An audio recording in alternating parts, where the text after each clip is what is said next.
Mopi City becomes a slaughter zone as a colossal undead dragon tears straight through its defenses, sending terrified players scrambling while word spreads that the summoner is none other than Bai Yi, forcing Zichuan, president of the Desolate Ghost Guild, to admit the power gap is absurd because the flaming undead horde has already turned Moipis into an unwinnable defense mission. At the center stands Necromancer Bai Yi, whose dragon looks like a final boss with rent due. And with one command, he sends his legion forward while demanding even more power, since this army still is not enough for the second life granted by the Myriad Worlds game, where a former 1 HP survivor once left with a single year to live has climbed this far. Several months earlier on Blue Star, that ascent begins inside a quiet private residence, where the immobilized Su Mu Bai recognizes Liu Ruyan's voice as she adjusts his life support equipment, only to wonder why she is unplugging everything when he is inconveniently still alive, and the answer lands harder than any system debuff. His fiancé has decided he is finished. Liu Ruyan coldly claims she is acting for her own good, not his, while Sumu Bai, Blue Star's richest top player, can only rage inside his motionless body, until Zhao Su kicks open the door and demands to know why she is still hesitating.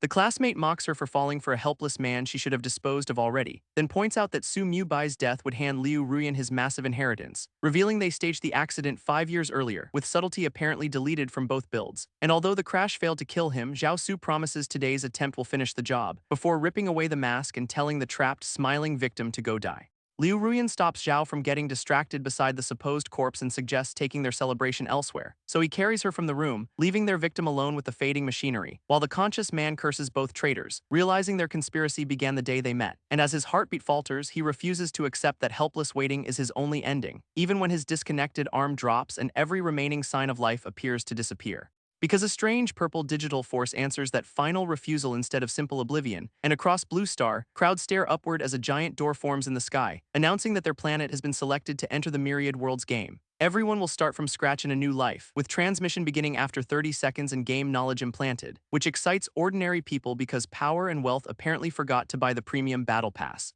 While back in the bedroom, Zhao Su fumes that his stolen billions cannot follow him into this dangerous game, then dismisses Su Mu Bai as too broken to survive even if one final breath qualifies him, before the countdown reaches 0 and both conspirators dissolve into the transmission light. Still conscious, their victim realizes this is transmigration and recognizes a genuine second chance, so with death closing in, he clings to life and refuses to surrender. Purple energy sweeps through the city, carrying every selected player beyond Blue Star, while panic, excitement, and instant regret turn the streets into humanity's loudest loading screen. The journey deposits the former invalid alone inside the floating ruins of the Descendants' Temple, where he discovers his body works again and rises, stunned but completely alive as the system scans him, assigns the identity of Descendant, and requests an in-game name. Choosing Bai Yi as his game name, Su Mu Bai completes registration and begins talent awakening. As the system explains, every player receives one talent ranked anywhere from F to SSS, and knowing power begins there, he can only hope the universe finally stops griefing his luck. The role lands on S-grade Forbidden Talent Promotion, which sounds gloriously broken before the fine print arrives. Free Promotion raises an item 1 grade, Sublimation raises it 2 using resources, and Catastrophe raises 3 for lifespan. Before testing that jackpot, the system demands a class selection and fills the hall with combat archetypes, split across physical, magic, defense, and support roles, leaving him between warrior and mage, until his miserable starting attributes erase every flashy option like an aggressively honest matchmaking filter. Only Necromancer remains available, so the supposed choice screen has exactly one button, and Bai Yi is locked into the class before he can complain about the illusion of agency, though the skull-topped scythe staff looks good enough that he quickly accepts the undead route, until his status displays a permanent 1 out of 1 HP, because surviving betrayal apparently needed nightmare difficulty, and with just 1 year of lifespan remaining, even a scratch could waste his S-grade talent. With no reset button and no retreat, he decides the only viable strategy is gambling bigger, remembering promotion can improve more than items and targeting his newly assigned class, where Catastrophe normally demands 100,000 years, but his awakening includes 1 free use, so he confirms without hesitation and cashes that priceless opportunity directly on the Necromancer class, unlocking Hidden Death Sovereign, 15 attribute points per level, 2 skills, and the Book of Death.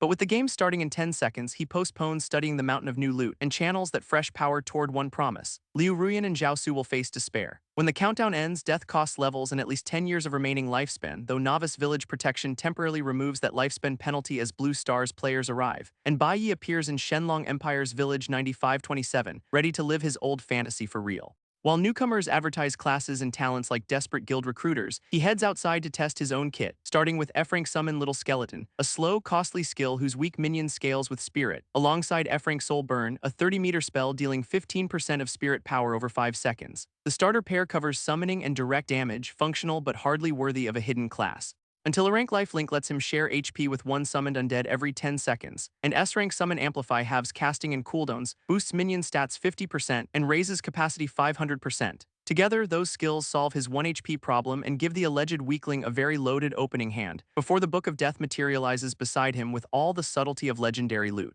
As a bound, indestructible log grimoire that levels with him and contains exclusive Death Sovereign skills, although its effects remain locked for now, so he shelves the reading session and summons a skeleton, only for 2 flaming warriors to burst out instead of the single weak minion advertised, because his Cataclysm trait doubles every skill effect, with 2 additional bonuses still level locked. Neither summon looks overwhelmingly strong yet, but quantity has already started disrespecting the tutorial balance, prompting an armored rank player to invite the apparent summoner into a leveling party. But Bai politely chooses solo grinding, leaving the rejected recruiter visibly short on dialogue options, prompting the man to mock summoners as too weak to kill even a wandering chicken. While outside the gate, entire parties discover those level 1 birds hit harder than their confidence. Several exhausted players abandon hunting after learning each walking chicken carries 100 HP and 10 attack, while nearby groups watch Bai's skeletons and assume he rolled another enviable high-rank talent. But he ignores both praise and poultry, heading deeper into the forest for stronger prey, where sudden movement in the bushes signals the tutorial has upgraded its attitude.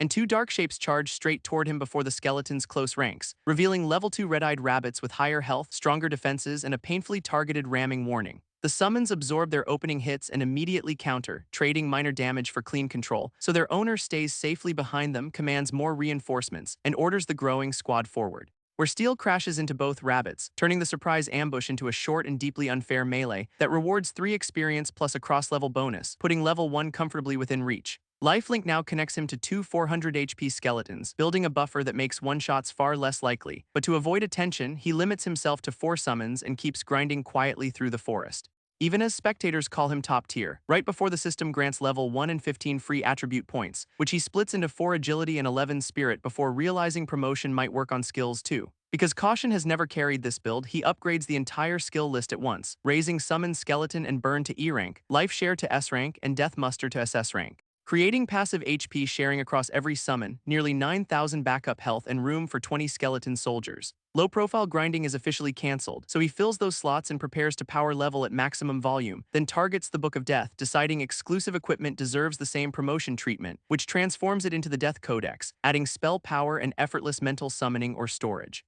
Despite gaining only 15 spell power, he postpones judging the Death Codex properly until level 10, and begins real leveling by sending the growing squad into a pack of level 3 Claw Cat demons, before summoning all 20 soldiers because partial commitment has clearly left the building. Death Muster and Cataclysm cut each summoning cycle to 2 seconds, flooding the battlefield with blue fire. While Coordinated Blades erase the cat demons and stack 5 experience per cross-level kill, pushing their commander to level 2 before the scattered pack can even organize. He immediately orders the skeleton army onward, turning the forest trail into an undead speedrun, and half an hour later reaches Mist Forest, the first dungeon available to new players. The system warns against entering alone, but the 20 armed figures behind him make that technically hilarious. So after confirming, Bai reviews the normal, hard, nightmare, and hell difficulty settings, then selects hell without hesitation, treating the safer settings like decorative menu options. The Crimson Portal accepts his choice and pulls the entire squad into Mist Forest, where dense purple fog immediately swallows the road and makes ordinary navigation completely useless, so he orders the skeletons to spread out, find a path, and eliminate monsters.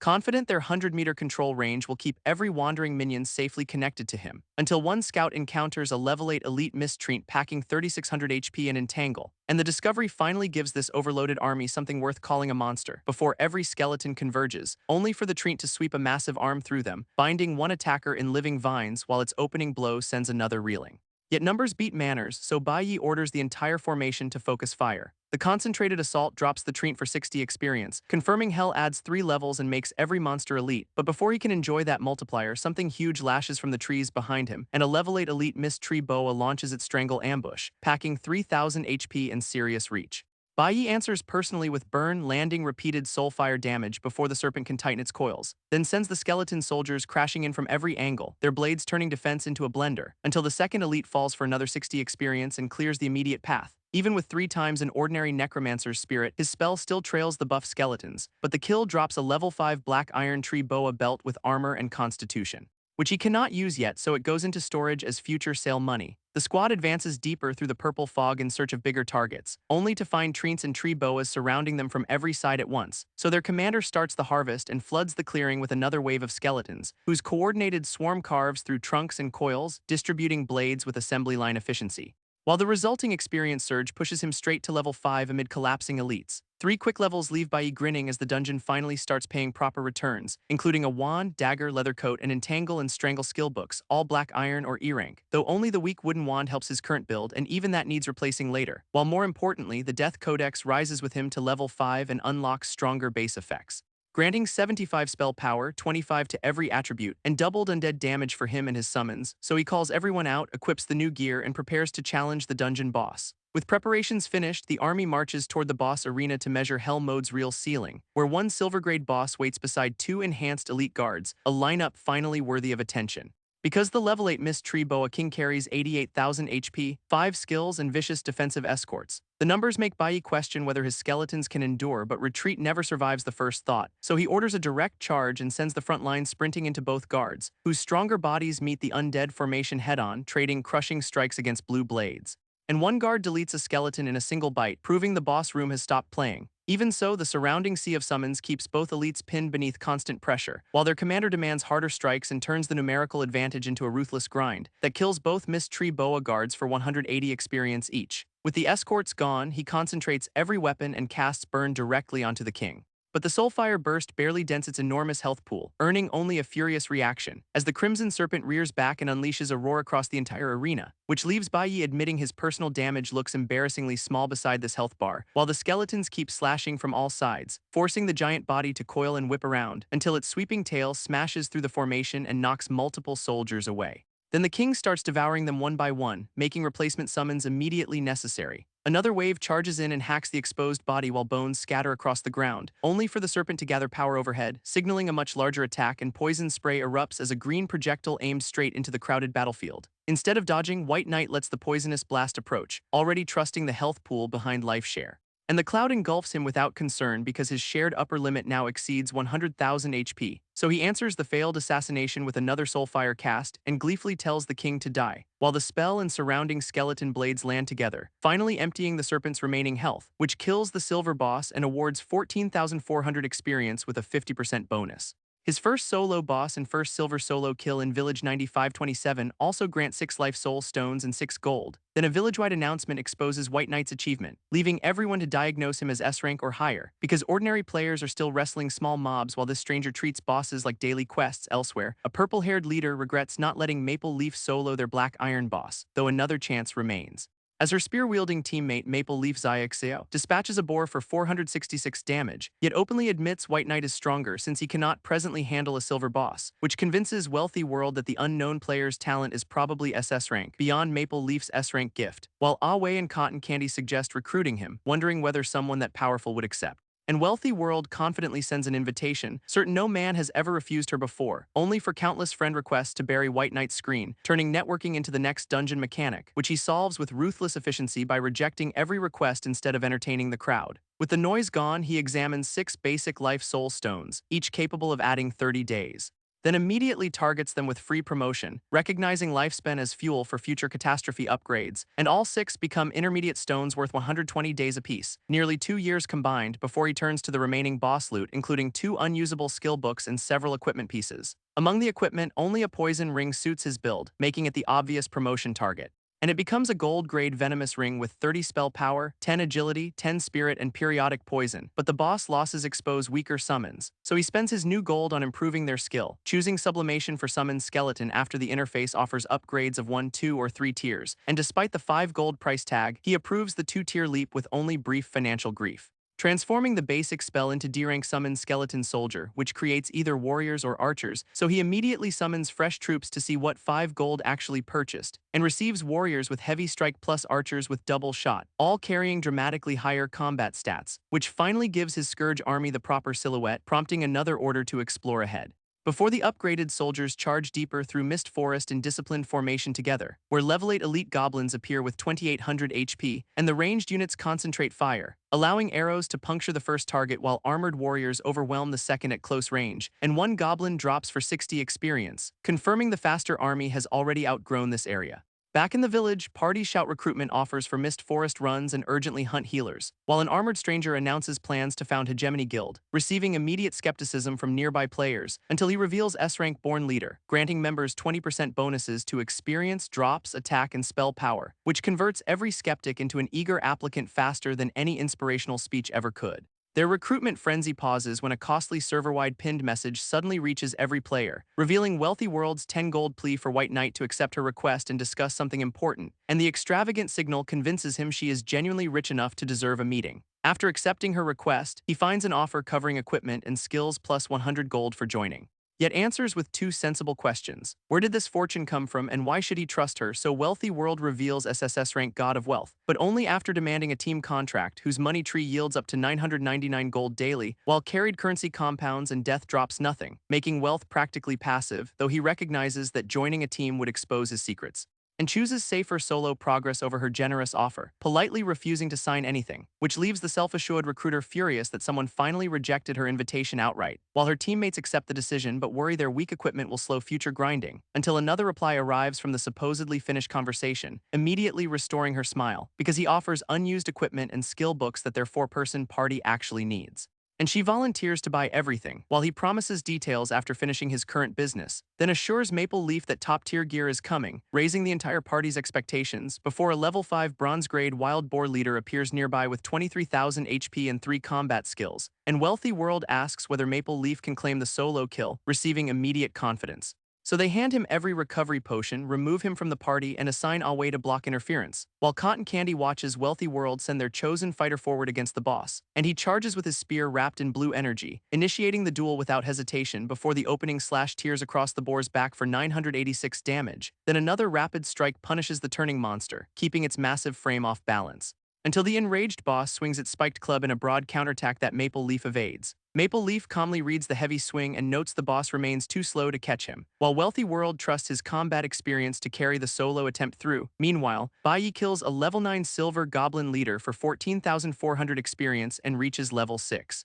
But the resulting mountain of equipment, books, and stones turns victory into an inventory management punishment, where reinforced bone shield offers little value and an aggro-reducing gold-grade mist cloak fails the fashion check, until a gold-grade leader's emblem grants 200 HP, 400 mana, spell critical chance, and temporary spirit, so he equips the accessory immediately while his upgraded troops continue sweeping the forest, only to lose a huge chunk of shared health without warning as one soldier retreats nearly dead, because an unseen ruler has discovered foreign bones inside his territory and takes the intrusion personally, triggering a hidden plot where the Goblin King gains 50% attributes, seals the exit, and starts a 2-minute timer. Rather than panic, the surrounded necromancer gathers his soldiers and demands to see what kind of opponent appeared. As Ragu crashes down in madness, a level 8 gold boss with 327,000 HP and 5 skills, making the required 2-minute kill look absurd even with the enormous army surrounding him, yet he decides numbers remain the king's fatal weakness and launches every skeleton at once, whose combined blades and arrows immediately stack hundreds of hits, including one strike exceeding 17,000 damage.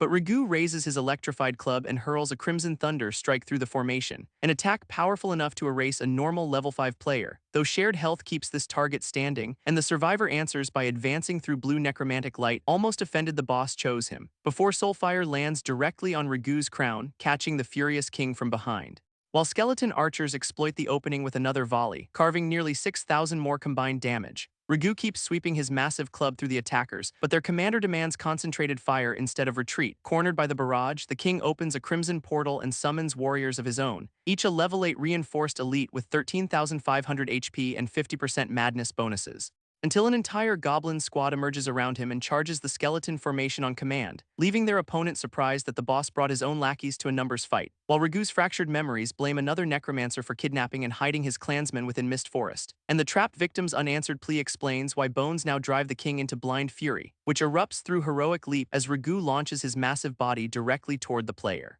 then crashes down hard enough to crater the ground and catch him inside the blast. Yet Life Share absorbs the punishing hit, leaving pain as the boss's only meaningful reward. So fresh summons enter and receive orders to eliminate the smaller goblins before returning to Ragu, with armored warriors intercepting downward blows and carving through the reinforced elites at close range, while archers unleash another coordinated volley from behind under their commander's outstretched hand. And arrows pierce the summoned goblins one after another, stripping away Ragu's improvised shield, until the cornered king vows never to become a slave again and activates Berserk, raising attack and speed 50% but having both defenses, a trade Bai Yi immediately mocks, before Maple Leaf's announcement interrupts the battle, confirming he claimed the village's first solo bronze boss, although losing that first kill hardly matters beside the hidden plot, so the necromancer refocuses and sends every warrior and arrow charging through the weakened defenses in one concentrated assault, whose relentless impacts throw Ragu backward, knock away his crown, and keep the timed victory within reach. The victory over Ragu awards 43,200 experience, raises him to level 7 and grants 12 stones plus gold, but the corpse drops nothing at all, suggesting the hidden plot has not finished processing its bill. Elsewhere, the hegemony founder celebrates a life-spent treasure while his recruits declare him the village's greatest expert, and they dismiss Maple Leaf as lucky, loudly demanding that their new guild master hunt a gold boss, until White Knight's first gold solo announcement lands, instantly auditing everyone's confidence for free, and leaves the armored founder wondering whether that impossible rival awakened an SSS-ranked talent. While Maple Leaf returns from his own kill genuinely frightened by how far ahead the stranger remains, though Wealthy World reassures him the game has barely begun and promises her resources will close that gap. Before the group heads toward its first dungeon, determined to test their improving formation there, back inside Mist Forest, killing Ragu within 2 minutes triggers Ragu's nightmare and escalates the dungeon beyond hell to disaster, where the dead king's spirit rises and stares at his killer, confused by the unfolding change, as fractured memories reveal goblins suffering and identify the first tiny skeleton as one of their people, which catches the necromancer's attention just before another presence begins gathering around the corpse, and a violent blue radiance swallows Ragu's body, forcing an entirely new shape into existence.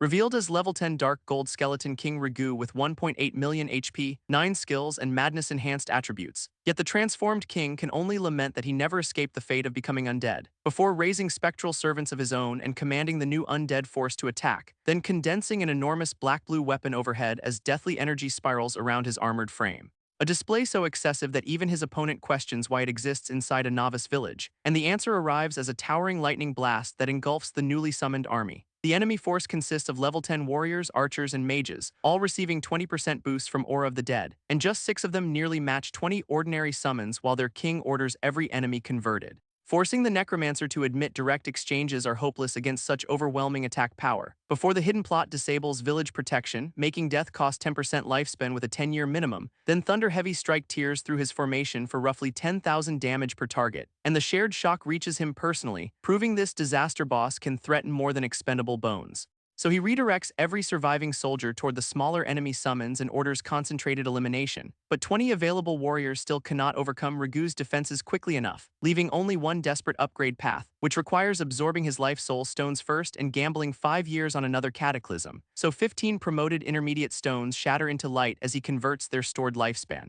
And with less than 6 years available, he chooses the durable warrior branch from 3 possible mutations, losing 5 years to create C-rank summon skeleton warrior, whose mutation multiplies HP 5-fold and attack 10-fold. Then he calls the enhanced warriors himself, eager to discover which side can produce the nastier army, and each new soldier arrives with 69,750 HP, 3,700 attack, and heavy strike. Before 2 of them smash Ragu for more than 24,000 combined damage and hold the front line, while the rest tear through his summons, their heavy blows dwarfing the chip damage from ordinary arrows, encouraging their commander to summon pairs repeatedly until the reinforced crowd fills the battlefield, and Ragu answers by activating Berserk again, gaining 50% attack and speed while sacrificing half his defenses, which invites one final concentrated wave as every warrior crashes into his suddenly vulnerable body, until the nearly depleted Skeleton King staggers beneath the assault, unwilling to accept another defeat. The last strikes finally kill the level 10 Dark Gold boss for 270,000 experience and carry White Knight to level 8, while the first solo Dark Gold reward adds 40 intermediate life soul stones and 60 gold coins.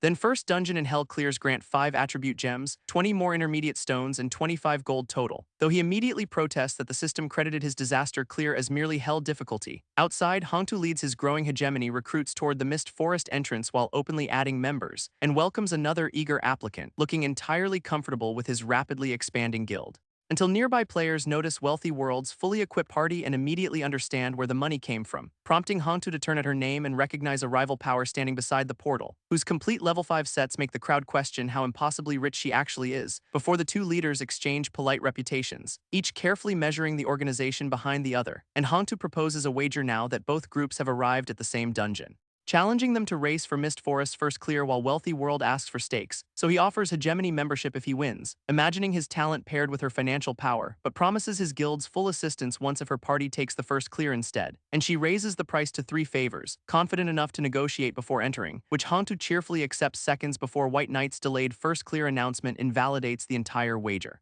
leaving both negotiators frozen as the system delivers its impeccable comedic timing once again, and Hantu quietly realizes White Knight has made him look ridiculous, then pivots their attempt toward hard mode, only for Hell, Dark Gold, and Blue Star's first solo disaster announcements to arrive consecutively, so the furious guild master swallows the humiliation and orders his recruits into Mist Forest anyway. Wealthy World refuses to enter immediately, reasoning that the vanished first clear prize removes any need to rush, while in Village 8888, a long-haired swordsman meets Hell Mode Goblin King Ragu blade to blade, and answers the boss's sweeping strike with another forceful counter, continuing their exhausting duel, yet 3-foot Sword Edge has fought for ages without winning and wonders what talent White Knight awakened. Elsewhere in Village 9526, Jiaosu tells Liu Ruyan the famous name feels disturbingly familiar, then asks whether it belongs to her former suitor, prompting a sharp warning against trading her away again, and reminds her that following Su Mubai once brought years of wealth before the game interrupted everything, until she recalls he always used White Knight in games, transforming vague familiarity into a terrifying possibility. Then finally names Su Mubai, making her accomplice confront the face he believed permanently erased. But Zhao insists the man died after he unplugged life support and dismisses the match as coincidence, while still admitting his return would be troublesome and suggesting Liu seduce him again if necessary, a contingency she accepts with complete confidence that her charm can handle whoever he is. Back in Mist Forest, the Disaster Achievement awards an S-rank class skill book and epic class equipment, whose Death Siphon half absorbs energy from up to 5 corpses within 50 meters at no cost, while Feedback spends that energy to restore HP or mana, or temporarily strengthen a summon, so Free Promotion raises Death Siphon Feedback to SS rank before he learns it, effectively solving future mana shortages. And the newly acquired skill immediately targets Ragu's corpse for its first field test, pulling 320 death energy from the dark gold remains and instantly filling the expanded storage, which confirms undead corpses carry especially rich reserves, making the former boss valuable even after losing twice. Then the unidentified epic whisper of the dead robe appears, scalable through level 60 but requiring an expensive appraisal. Before he can move on, another glint from Ragu's remains catches his eye, so he searches the twice-skilled boss, expecting enough valuables to bundle for Wealthy World, only for the corpse to answer with a spectacular explosion of valuable loot, showering him with coins, gems, equipment, materials, 5 skill books, and Hale's mysterious crystal ball, while 3 C-rank summon books unexpectedly offer to fuse into Summon Advanced Skeleton, which replaces his previous summon skill, adds champion, archer, and mage options, and still invites another upgrade, so Free Promotion raises it to B rank, tripling each cast's summons but demanding 1,000 mana, a brutal price until the strange blue crystal ball draws his attention away, revealing the extreme epic quest Hale's Legacy, whose acceptance would temporarily unlock the sealed item. Yet promotion upgrades everything into the legendary quest Dylan's Sorrow, and he accepts without blinking, binding him to reach level 30 within 1 month or lose Dylan's crystal ball before the quest begins, whose equipment form already grants immense stats, 30% spell critical chance and 50% critical damage, making the disaster harvest even richer than expected. Ragu apparently saved his best performance for the loot screen.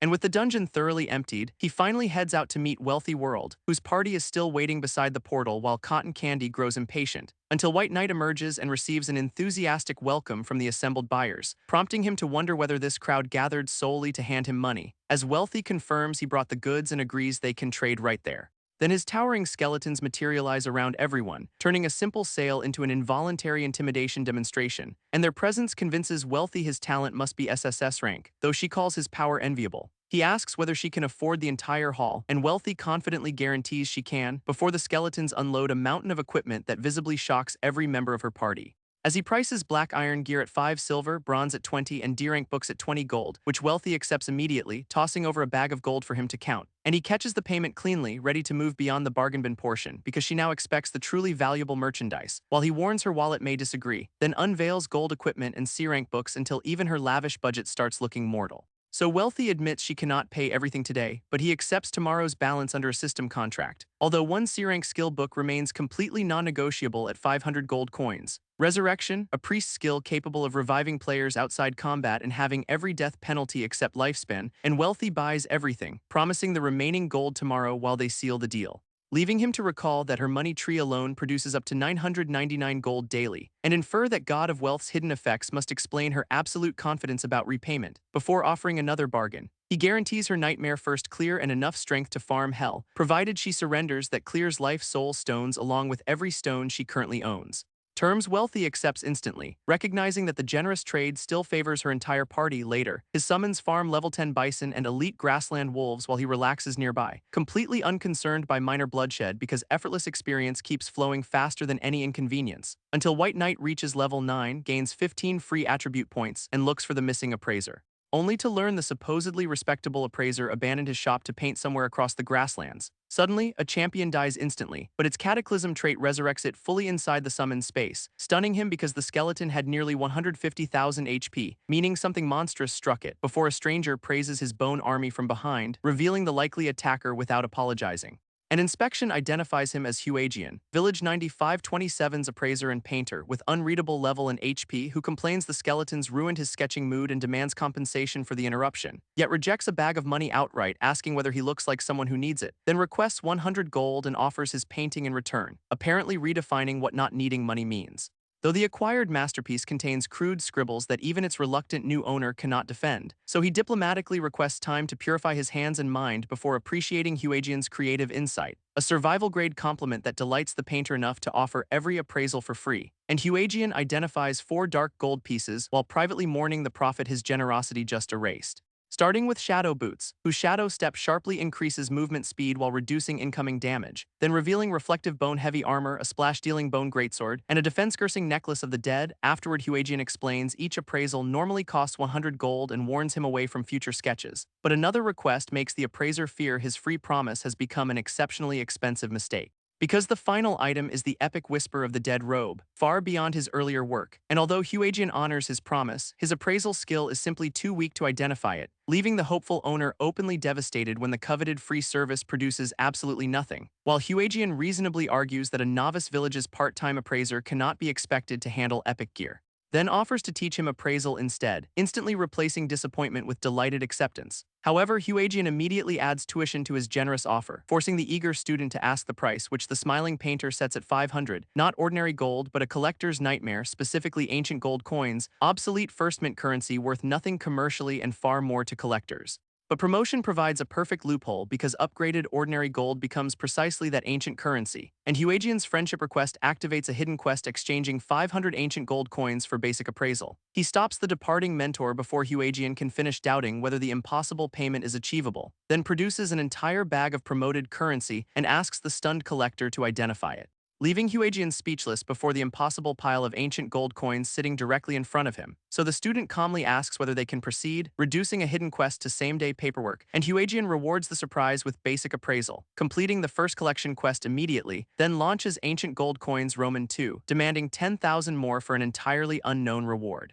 A second mystery Bai Yi accepts because Huajian's promised surprise appears worth investigating, though basic appraisal itself cannot satisfy him, so promotion upgrades the book into intermediate appraisal, granting an intermediate appraiser profession with 60% dark gold success and 10% epic success. Confident that 10% is enough, he immediately targets the stubborn whisper of the dead robe, only for the first attempt to fail and make him question his supposedly terrible luck. Then repeated failures turn that 10% chance from a statistic into something suspiciously personal, until he finally concedes defeat, leaving the epic robe unidentified despite every stubborn attempt, when the system suddenly detects a wild treasure chest somewhere ahead and redirects his attention. So he heads toward the distant glow, reasoning that high-level guards usually protect equally valuable rewards. At the marked location, a silver chest sits on a stump inside a circling pack of prairie wolves, confirming his prediction and putting the treasure within reach once the guards are removed. So he summons advanced skeletons and cheerfully sends his boys to begin clearing the pack, whose opening strikes already tear through several wolves with damage exceeding 1,500.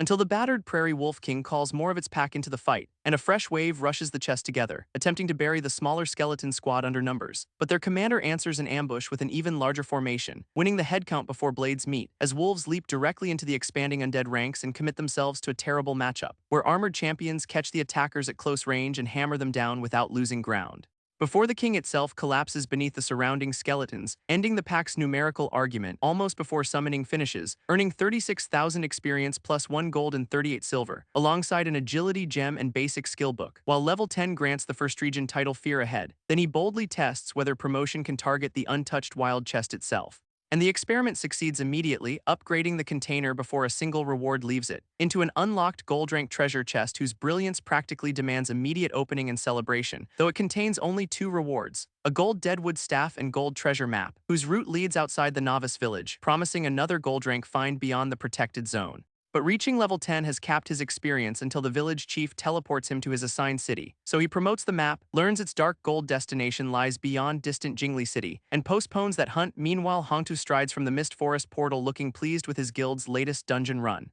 Hegemony Guild celebrates securing Mist Forest's hard mode first clear, finally earning its own public announcement. And Hantu boldly orders preparations for Nightmare Mode seconds before Wealthy World's team takes that first clear, leaving her returning party to walk past the stunned guild master with exquisitely painful timing, while he demands to know how they cleared so quickly and receives only a cheerful claim of luck, until a subordinate whispers the real explanation. Their supplier sold his best gear and skill books exclusively to her, driving Hongtu into a furious vow to make the supplier pay for opposing him. Yet Wealthy ignores his rage, ordering her party to rest before attempting hell difficulty. When a regional announcement confirms Bai became Blue Star's first level 10 player and opens Village 9527's leaderboard, where his level 10 towers above every named rival still clustered at level 5, and Hongtu immediately approaches the village chief, demanding permission to leave the novice zone. Meanwhile, Wealthy's party marvels that their supplier jumped from level 8 to 10 while they remained 5, so she decides to deliver the promised soul stones now and strengthen their valuable relationship, then dismisses her teammates to their own tasks and returns toward the village alone, where she quickly finds Bai Yi and greets him with her usual practiced warmth, before handing over 10 basic life soul stones from the Nightmare First Clear reward,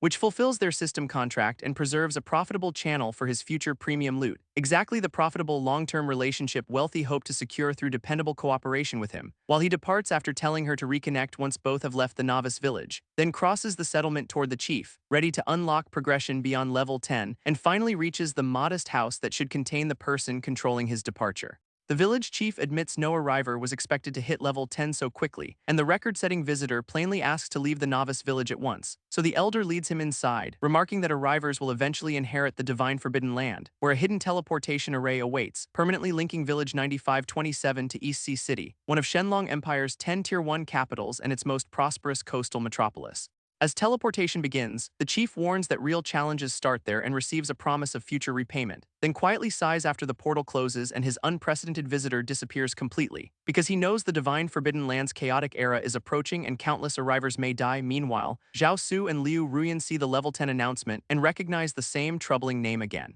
prompting him to ask whether the player could truly be Su Mu Bai, while Liu dismisses the distinction, because if such strength belongs to her former fiancé, she confidently expects to control him again back in East Sea City. The teleportation array deposits the newcomer amid carriages, canals, and crowded streets, where he immediately complains that leaving the tutorial came without a reward. Apparently, progression needs a bonus chest. Until the Death Codex rises beside him and announces its own advancement to level 10, granting 300 spell power, 100 to every attribute, and the soul-draining punishment effect, which doubles killed players' penalties and allows its owner to unlock exclusive Death Sovereign skills. So opening the rule-bound grimoire teaches its first available SSS rank ability, Death Gaze. A stare dealing sustained true damage, inflicting fear, suppressing weaker lives, and crippling revived victims, while Cataclysm doubles its damage and range, turning eye contact into a spectacularly unfair combat mechanic, before a towering golden-haired figure appears behind him, calling his awakening both extraordinarily lucky and unlucky. The mysterious giant resolves into Sidhu Jai, East Sea City's lord and an elder of Shenlong Hall,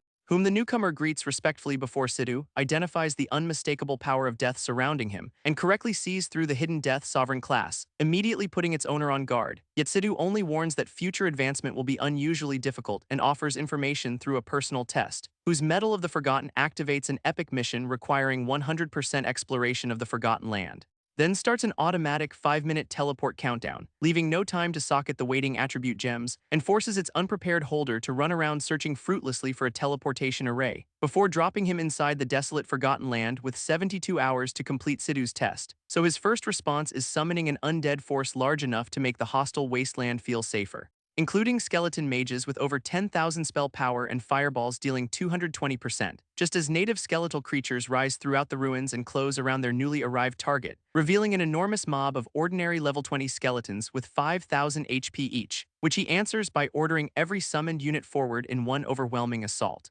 And the monsters fall to 20,000 damage strikes, though their experience remains strangely low despite Fear Ahead's bonus, so he chooses another target and tests the newly learned Death Gaze directly, whose burning eyes sweep across the attackers and erase them under repeated 30,000 true damage bursts, ending each target in one hit before he notices these skeletons still possess souls, and eagerly tries draining their death energy to refill the heavy mana spent summoning. But the Death Codex still records 0 soul points, contradicting the absorption he clearly felt, until a disembodied voice explains that an ancient curse has locked every resident soul inside the Forgotten Land. The speaker manifests as Road, a level 20 elite soul with 100,000 HP and physical immunity, who says no soul can escape unless the curse is lifted, prompting an immediate request for directions, and points across the wasteland toward a distant green structure radiating the same imprisoned energy, which proves to be a chained upright coffin surrounded by restless undead and an oppressive emerald aura, strong enough to frighten even the summoned skeletons, making their commander question what waits inside. Inspection reveals a million-point soul-locking coffin and warns its destruction releases something terrifying, effectively issuing him an invitation.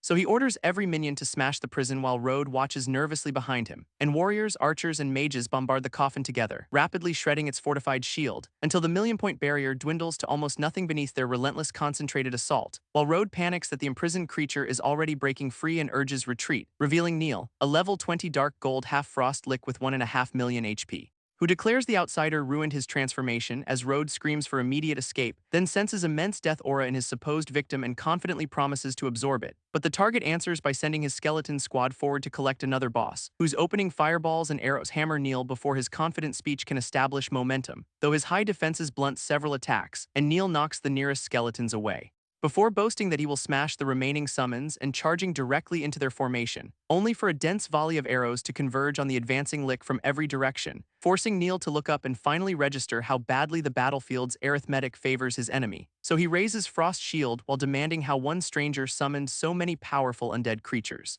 Neil's green soulfire flares as the overwhelmed lick abandons defense and prepares an undead counterattack, summoning level 20 abominations and ghouls whose huge health pools finally resemble serious reinforcements, although their disease clouds reach the enemy commander through smell before either army reaches him. So he decides the situation deserves another demonstration of his newest skill, Death Gaze, which judges his life level higher than Neil's, suppresses every boss attribute 40%, and inflicts massive true damage, suggesting the Death Sovereign class itself has raised his life level far beyond ordinary progression. While the crippled lick drops toward sudden death and can barely comprehend the gap, then skeletons intercept Neil's abominations and ghouls as their master dismisses them as rotten seafood, and orders the surrounding formation to erase every hostile summon without leaving him any cleanup, before stacked 5-digit strikes tear through Neil, who screams that he refuses to be forgotten. Yet the Dark Gold boss dies for 900,000 total experience, launching White Knight directly to level 12, a 2-level jump he accepts with satisfaction after the supposedly terrifying release ends almost immediately,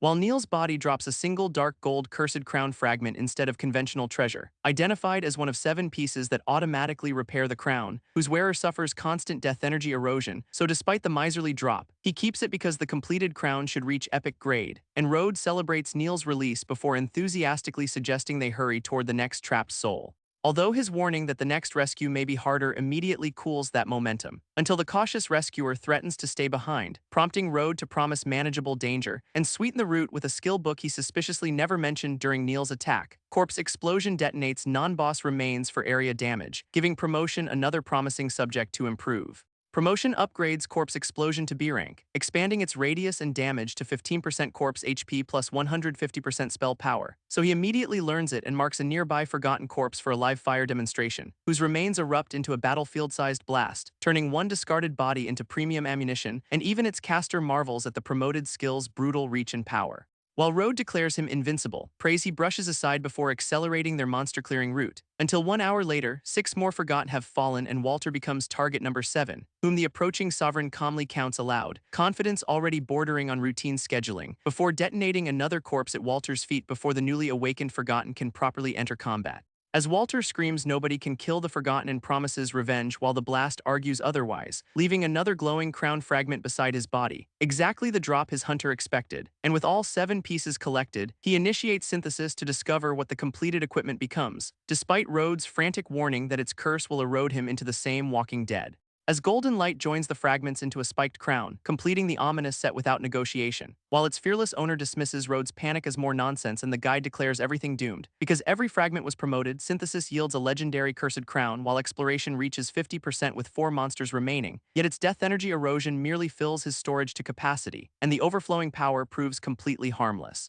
giving Road a front row seat to panic before the skeleton squad instantly forms a defensive wall, as the earth splits open and white soul tendrils surround a buried purple coffin, which Road recognizes immediately, his face delivering the bad news before any stat screen, for the Cursed Crown's aura has awakened the Lick Franklin, sleeping beneath the Forgotten Land. Road, now remembering he was Sunset Town's mayor, identifies Franklin as the curse's creator and begs for his death. So their agreement opens unique hidden mission Road's request, while soul possession raises the hero's spirit 20%, before inspection exposes a wounded level 20 epic Frostlick with 15 million HP, 48,000 spell power and vicious resistances, as Franklin recognizes Road as the survivor from long ago, then senses the repaired crown's strangely altered power, and commands his crown to return, reaching forward like ownership alone should settle the matter. But when it refuses, the new wearer notes that possessions usually listen to whoever actually holds them, then force equips the level-scaling legendary crown, gaining defenses, 2,000 HP, 4,000 mana, 75 all attributes, curse resistance, and 2 curse effects, as Franklin summons level 20 Shadow Knights with 200,000 HP apiece and a cavalry charge, but their epic grade formation only excites the commander, who sends his advanced skeletons charging head-on.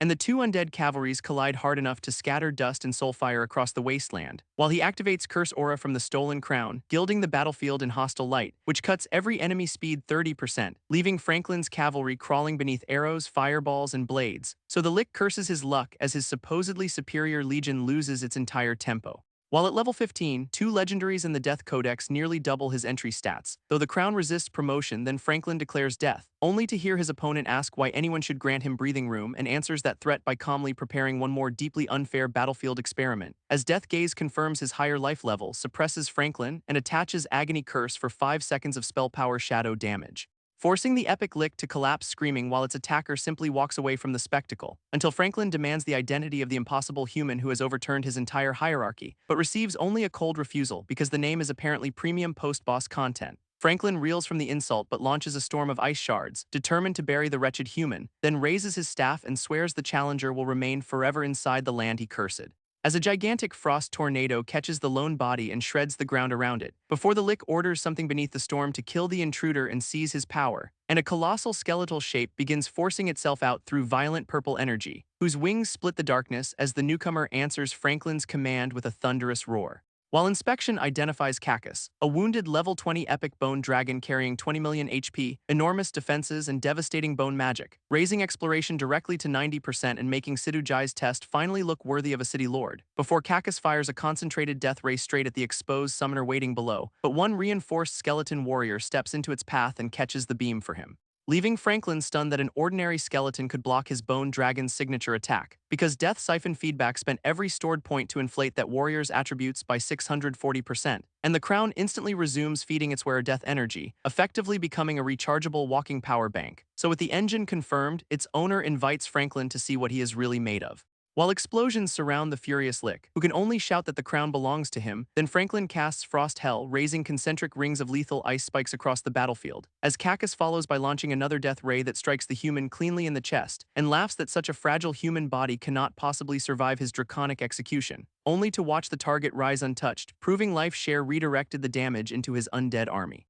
So Franklin rushes a glowing skeleton instead, confident the shared health network must contain an exploitable weakness. Franklin targets that network with Death and Decay, spreading a massive spectral rose over every shared summon, while Cacus seals the group inside Bone Prison, filling the battlefield with descending skeletal pillars. Then Bone Spike Hell erupts beneath the trapped army, stabbing every linked skeleton from below. and the tactician recognizes their plan. Area attacks can drain life share by damaging many summons simultaneously, so he recalls every unreinforced skeleton into summon space and challenges them to break the remaining link. As the survivors absorb Cacus's enormous strike while Franklin declares he will capture the leader directly, only for the reinforced champion to clear the attack and rush the startled Lick at point-blank range. While relentless 5- and 6-digit damage numbers chew through both bosses, leaving their commander asking for seconds, until Franklin finally destroys the first empowered warrior and declares victory amid falling bone fragments. But Death Siphon feedback spends the refilled reserve on another champion, restarting the nightmare before celebration loads, and the towering replacement looms over Franklin, whose vocabulary has now narrowed to impossible. Before one crushing blow descends, its glowing eyes reflecting the Lick's final realization, as Franklin's body dies for 12.75 million experience with a 70% bonus, pushing White Knight from 15 to 17, then Cacus falls for 25 million more, launching him to level 19 and granting Blue Star's first epic boss reward. Including 100 main attribute points, 50 skill points, and 50 intermediate life soul stones, immediately promoted into 1-year advanced stones, which he absorbs together for 50 years, raising his displayed lifespan beyond 51 and finally ending the crisis. While the worldwide solo kill announcement reaches Wealthy World's party, who agree their favorite carry just became even more valuable. And Zhao Su urges Liu Ruyan to meet him, confident her charms can control either possible identity, before an epic dragon bone pendant drops, capable of summoning an epic undead bone dragon mount. So the delighted owner applies promotion immediately, curious how much higher a flying mount can climb. Promotion transforms the pendant into legendary Frost Warhorn, whose call summons the Undead Realm's legendary Frost Giant Dragon. And sounding it opens a huge blue summoning portal across the ruined ground, from which death aura pours so densely that even its new owner shields his face, before enormous claws land and their speaker dismisses the summoner as a foolish human. Then the Frost Giant Dragon judges him feeble, apparently beginning this employment interview from the wrong side, until Binding Light crashes down, which the terrified dragon mistakes for divine purification. While its prospective master wisely backs away and the suddenly corrected creature addresses him properly, then offers itself as his mount, unlocking the slot and finalizing their legendary contract, whose acquisition triggers another Blue Star announcement and opens the regional mount leaderboard early, where Bai Yi occupies first place alone and wonders whether his new ride carries combat skills. Inspection answers excessively. The supposedly legendary mount rates mythic, grants double movement speed, massive stats, 3 skills, and brutal resistances, while ordinary players elsewhere decide he is effectively playing a completely different game, then comfort themselves by mocking wealthy recruits whose low levels and F-rank talents prove money cannot buy this gap. As back inside, Road interrupts the dragon inspection after sensing Franklin's hidden soul casket, and hurries his master toward its location before the Lick can exploit another technicality, where they find an epic million durability artifact holding Franklin's soul flame and preventing his true death, a protection sturdy enough to make even the recent boss slayer pause over its million-point workload. But Road asks to handle it personally, while the trapped Lick mocks one remnant soul's helplessness. So the former mayor invokes every clansman Franklin devoured, crushing the soul flame beneath their collective vengeance, and leaves the casket empty before thanking his allies for everything they did for Sunset Town. Road weeps through a final thank you, relief replacing the terror that defined his centuries of survival, as destroying Franklin's soul grants 1,000 soul points and 12.75 million experience, reaches level 20, completes quests at 100%, and showers rewards. Before teleportation returns him to an empty East Sea city, since no other player has reached level 10, which makes the deserted square a perfect runway for testing the new mount. So he calls the Frost Giant Dragon forward and commands its full-sized form, then climbs aboard the colossal creature and sets Sidhu Jai's residence as their destination, as the dragon launches from the plaza, leaving wind rings and common transportation permanently obsolete. While Sidhu Jai watches the distant approach and admits the newcomer exceeded his expectations, though upon arrival the city lord immediately orders that enormous creature shrunk first, because his residence cannot survive a legendary landing every time its owner wants tea. Then once settled inside, Sidhu Jai suggests the Death Sovereign exceeds an ordinary Dominator tier profession, and although uncertain how Dominator classes differ, he agrees the completed trial earns answers, but closes the epic quest without a material reward, leaving its victor feeling professionally scammed, before explaining common ranks first, hidden and advanced hidden second, unique third, and exclusive fourth. The Death Sovereign's tier reached around level 29, yet stronger classes face harder breakthroughs, and advancement requires experiencing enough death, a suitably cheerful curriculum. Because war will soon engulf the divine forbidden land, and Shenlong Hall wants him advancing abroad until Shenlong conquers it, although national borders remain closed, temporarily blocking that unusually ambitious international career plan. So Sidhu Jai hands him a letter for someone carrying a treasure that can cross them, whose portrait reveals Huajian, while acceptance binds a Shenlong Hall contract: advance only abroad or become their target. With a future invitation after his third advancement and one more item offered across the tea table, Sidujai presents East Sea Order 7, granting its holder unrestricted passage throughout the city, and the rare personal token also makes him owner of East Sea City's lavish Courtyard 7, before the Lord casually claims its holder may do anything within his jurisdiction, prompting an immediate red-eyed question about whether that generous permission also includes killing people, which briefly rattles Sidujai until he asks exactly whom his guest intends to kill, and receives the restrained answer that only a few enemies require future attention. Then the newly landed noble rides his dragon away to inspect the unexpected property, surveying a city already approaching the Shenlong capital's scale as they fly across its canals, until the mount descends before an enormous guarded estate matching the token's address. We're crossed Halberd's block entry because private property apparently protects itself from its owner, so he silently presents East Sea Order 7 and lets bureaucracy experience sudden enlightenment. As the guards recognize Lord White Knight, lower their weapons, and welcome him inside, revealing a fountain-lined courtyard grand enough to confirm Sidujai's generosity was entirely literal, after which its new master simply renames the entire property White Knight Courtyard, automatically establishing the mansion as his East Sea City teleportation and resurrection point, while the furnished interior needs no decoration, allowing him to move in immediately, collapse across the nearest sofa, and finally spend a quiet moment learning another skill, although opening the Death Codex consumes all 1,000 newly earned soul points at once, rewarding him with SSS rank Death Domain Leap, a teleport that cleanses debuffs, grants immunity, and can create an allied death corridor. So the delighted owner opens a glowing portal beside the sofa and immediately tests his new mobility. The portal swallows him instantly, leaving only a displaced cushion where its caster had been resting, and deposits him beside a startled courtyard guard, whom he reassures this is merely skill testing, before wondering whether the same portal can connect directly with his summoned space, which it can, releasing advanced skeletons through multiple gateways like an army receiving express delivery, making precise legion deployment possible anywhere, though an SSS rank skill leaves promotion nowhere higher to go, so he heads into East Sea City's markets to manufacture some pocket money instead, selling promoted star stones to an enthusiastic buyer who invites him back with more. Then visiting another merchant with the same deceptively ordinary bag of upgraded goods, until buying level 3 and level 4 stones, promoting, and reselling them produces over 200,000 gold before his auction house visit, whose route carries the freshly profitable trader deeper through East Sea City's quiet streets, and into a lavish auction hall whose architecture announces that restraint is not sold here,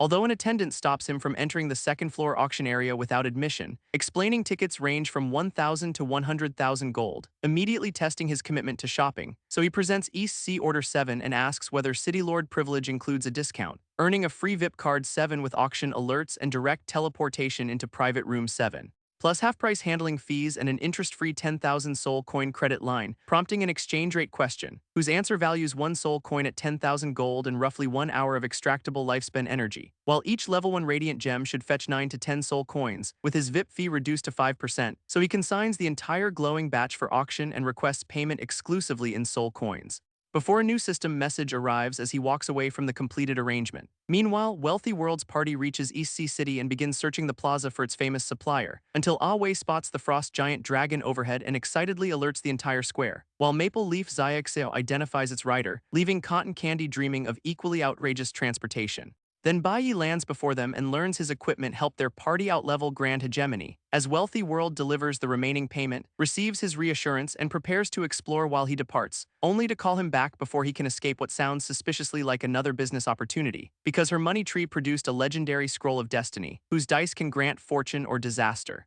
And the gambler facing those odds sees practically guaranteed profit, so he immediately asks her price, yet she refuses to sell the scroll, briefly turning his confident investment pitch into a dead stop, then explains she wants deeper cooperation instead, prompting him to hear exactly what that means, before Hongtu's party emerges from another portal and receives surprise for reaching East Sea City so quickly, confirming other S-rank teams should soon arrive, including the treacherous couple he has been expecting, and 2 familiar silhouettes finally cross the teleportation gate while his companions notice his expression change. So the Death Sovereign summons elite skeleton warriors and surrounds the entire plaza without wasting a syllable, ordering them to seal every exit, because Revenge has apparently upgraded from appointment to walk-in service. While Wealthy World's startled group recognizes his summons and wisely decides observation beats accidental involvement, as trapped arrivals demand release and discover the dragon's aura has already reduced their attributes by 20%, but their host calmly requests cooperation, announcing everyone may leave only after passing through his chosen exit, which 2 indignant players challenge loudly, mistaking main city protection for permission to test his patience,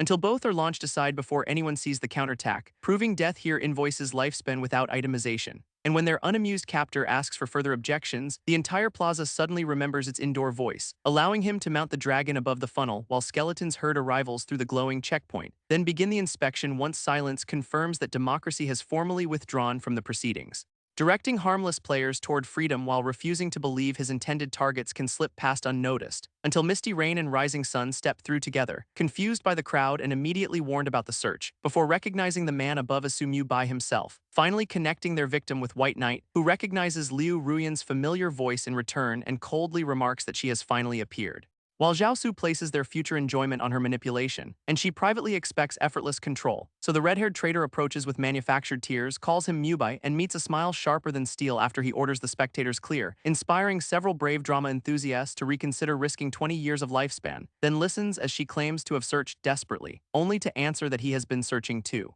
While Zhao advertises her devotion and asks whether Su truly doubts the performance currently auditioning before him, but his polite denial hides the memory of Zhao pulling his oxygen plug with considerably less tenderness, so he gestures toward his skeletons and orders them to give the armored conspirator a preview of repayment, which leaves Zhao surrounded and suddenly asking what his former victim could possibly mean by this. Until the commander explains he is rewarding that memorable loyalty, then orders his warriors to hack Zhao apart, making Liu wonder whether he truly intends murder as the skeletons deliver their extremely affirmative response, and leaving the bleeding traitor pleading misunderstanding while Su calmly asks how death feels, before turning that question toward Liu herself, wrapped in an aura that makes Mercy look officially discontinued. And a crimson strike tears through his silhouette, ending Zhao's life before the second target receives her turn. The system confirms Rising Sun's elimination, and his terrified partner hears that her turn has arrived, then backs away while insisting she is merely frightened and wondering how much of their betrayal he knows, until Wealthy World spots the approaching city guard and urgently warns her powerful associate to run. But the mounted guards only reprimand Lord White Knight for causing such an enormous public disturbance, so he dismisses Wealthy World's group to their business, promising contact later while preparing to finish his own, then apologizes to the guard, explains he found his target, and assures them the inconvenience will end shortly, before his dragon's overwhelming presence silences the entire patrol more efficiently than any legal argument. And he hauls Liu Ruyan aboard, ordering her toward the Resurrection Hall because their conversation remains unfinished, while the guard commander watches them fly away and predicts another scene wherever this young ancestor lands, then orders his patrol after them, prioritizing crowd control over trying to restrain the city's honored wrecking ball, as Zhao Su resurrects inside the hall at the exact price of 10 years from his lifespan, only for his executioner to arrive dragging Liu and promise she can explain everything after they reunite, then toss her before Zhao and ask whether his first experience with death met expectations, prompting her to blame everything on him while invoking 5 years together as emergency emotional currency, which earns a promise to return all 5 years immediately, followed by an order to kill her. And her desperate plea ends beneath the descending strike, proving nostalgia offers surprisingly poor armor penetration, while Zhao realizes the performance is over and watches his partner collapse beside their former victim, then drops to his knees, admits he was wrong, and begs President Su for mercy without remaining dignity. But the calm response asks whether that confession is genuine, giving false hope exactly one breath, before another crushing blow answers that Zhao can repay his mistake with life number 2. And because unclaimed corpses remain suspended only 30 minutes, both traitors face an automatic resurrection countdown, leaving their broken bodies displayed together while onlookers conclude the punishment was thoroughly earned, until Liu Ruyan revives after 30 minutes, loses 10 years, and begs because another death could become permanent. But her plea only reminds Su Mu by how little mercy accompanied the removal of his oxygen tube, so he spares himself the dirty hands, blasts her across the hall, and orders the poisonous woman gone, then stretches in relief, declares his revenge complete, and finally turns toward enjoying the Myriad Worlds game, assuring the departing guards that both traitors received their punishment and apologizing for the considerable cleanup, before deciding his equipment needs upgrades and another profitable shopping sweep can fund them. Although teleporting across 10 major cities for nearly an entire day makes manual arbitrage feel painfully inefficient, when Wealthy World messages requesting discussion, and the timing earns an immediate speak of the devil grin, leading him into a grand meeting hall where she has prepared enough food to negotiate through a siege, then invites her direct proposal while treating the banquet like routine background equipment, as she plans a merchant guild combining her wealth with his strength for dominance across the divine forbidden land. But he rejects partnership and instead requests an agent separating commercial labor from ownership with one finger, then reveals a sack overflowing with upgraded crystals, instantly clarifying why ordinary resale has become unbearable, and describes a talent that consumes resources to raise items one tier, carefully concealing its real advantages, before offering her 1% of profits to handle every sale, purchase, and related commercial matter, which she accepts only if paid 10 million gold for a class change, making his eyebrows file an objection until she adds a sole contract, his help completing that change and only 5% of future profits, leaving him to ask what exactly this suddenly complicated bargain requires before signing away anything. And her talent finally reveals its condition. Reaching 10 million gold once unlocks the unique hidden god of wealth class, explaining why daily money tree income alone would leave her waiting somewhere near the end of civilization. So he confirms she is serious, receives an unwavering answer, and accepts the unusually one-sided opportunity, sealing a sole contract that grants her commercial authority while assigning him 95% of her future wealth, then transfers 10 million gold immediately, allowing his new agent to begin the class change without delay, whose golden transformation completes successfully and replaces financial ambition with an officially recognized profession, before she reveals two new benefits, beginning with an ingot that arrived alongside the class. While a rank money shield converts each carried gold coin into one shield point, capped at level times 100,000 and refreshing safely, and the bound god of wealth ingot grants 50 all attributes plus 2,000 HP and mana at level 10, making it resemble his death codex, except its class skills demand additional payment because wealth apparently charges tuition. Although the transformed money tree now towers overhead, demonstrating what 10 million gold does for botanical confidence, then shakes loose 680 soul coins and an advanced life spirit stone in one glorious harvest, which sends his delighted agent demanding an immediate upgrade demonstration with absolutely professional restraint. So Bai Yi applies promotion and raises the purple stone while she watches the result ignite,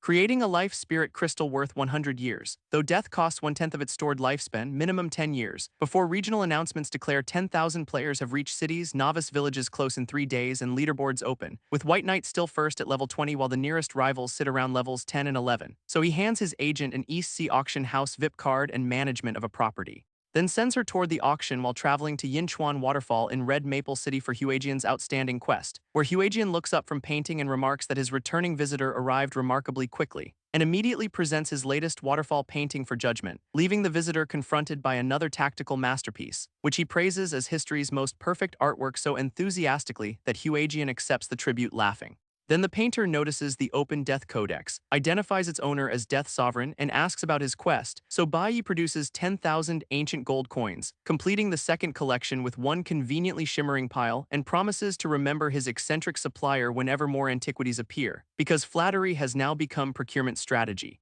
Before Huajian gathers green sword energy and converts the completed hidden quest reward into something considerably sharper, granting one-use Shadow Chase Sword Chi, a slot-free temporary skill containing 60 seconds of his legendary combat power, whose destructive force should never activate inside cities unless its owner wants imprisonment added to the damage report. Then the younger man presents Sidu Jai's sealed letter and requests one final service from the painter, who reads the message, confirms the request involves crossing national borders, and receives a straightforward yes, before forming a vast green vortex overhead and casually announcing he can personally take his client there, leaving the traveler to request immediate departure while Huajian makes clear there is no alternative itinerary, as Wealthy World's party spots the distant phenomenon and correctly suspects their new boss is manufacturing trouble again. Though she redirects everyone toward business, confident the same walking disaster will lead them to the summit, while the portal deposits both travelers among Tanky Kingdom's bright flower fields beyond the unopened border, where Su Mu Bai admires the scenery and receives Huajian's veteran assessment that he remains painfully inexperienced, until regional announcements celebrate the first border crossing, strengthen leading the pack, and designate him an infiltrator,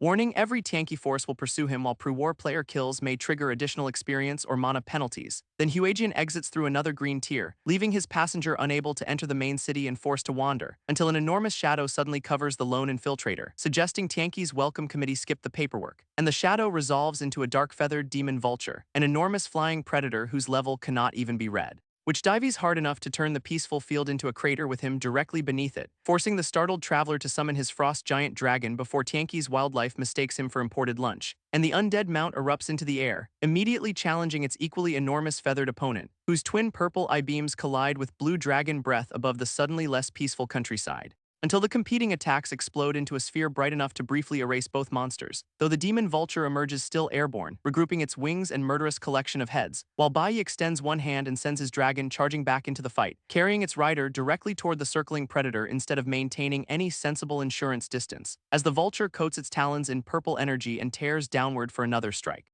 But Death Domain Leap slips dragon and rider through the crossing claws inside a blue protective flash, because upgrading the skill expanded its maximum reach to 1,600 meters, leaving the attacker understandably confused, and its multiple heads turn together, searching for prey that just converted close combat into long-distance correspondence, before the relocated target promises a surprise and gathers blue death energy around his hand. opening multiple portals that deploy elite skeleton champions into the sky directly above the startled bird. So the warriors hammer it from every direction while their commander predicts inevitable crushing death. Then he abandons the battered creature and flies toward a more useful source of conflict, eventually descending into a forest south of Lijiang City where tanky players are openly hunting him. As nearby guild members promise a duel without noticing their wanted infiltrator already standing directly behind them, until he dismisses their boasting as nonsense and offers to introduce his own little brothers. And 3 elite skeleton warriors descend before the hunters, who mistake every summon for an elite boss, while one champion raises its enormous blade and gathers enough death energy to answer their confusion.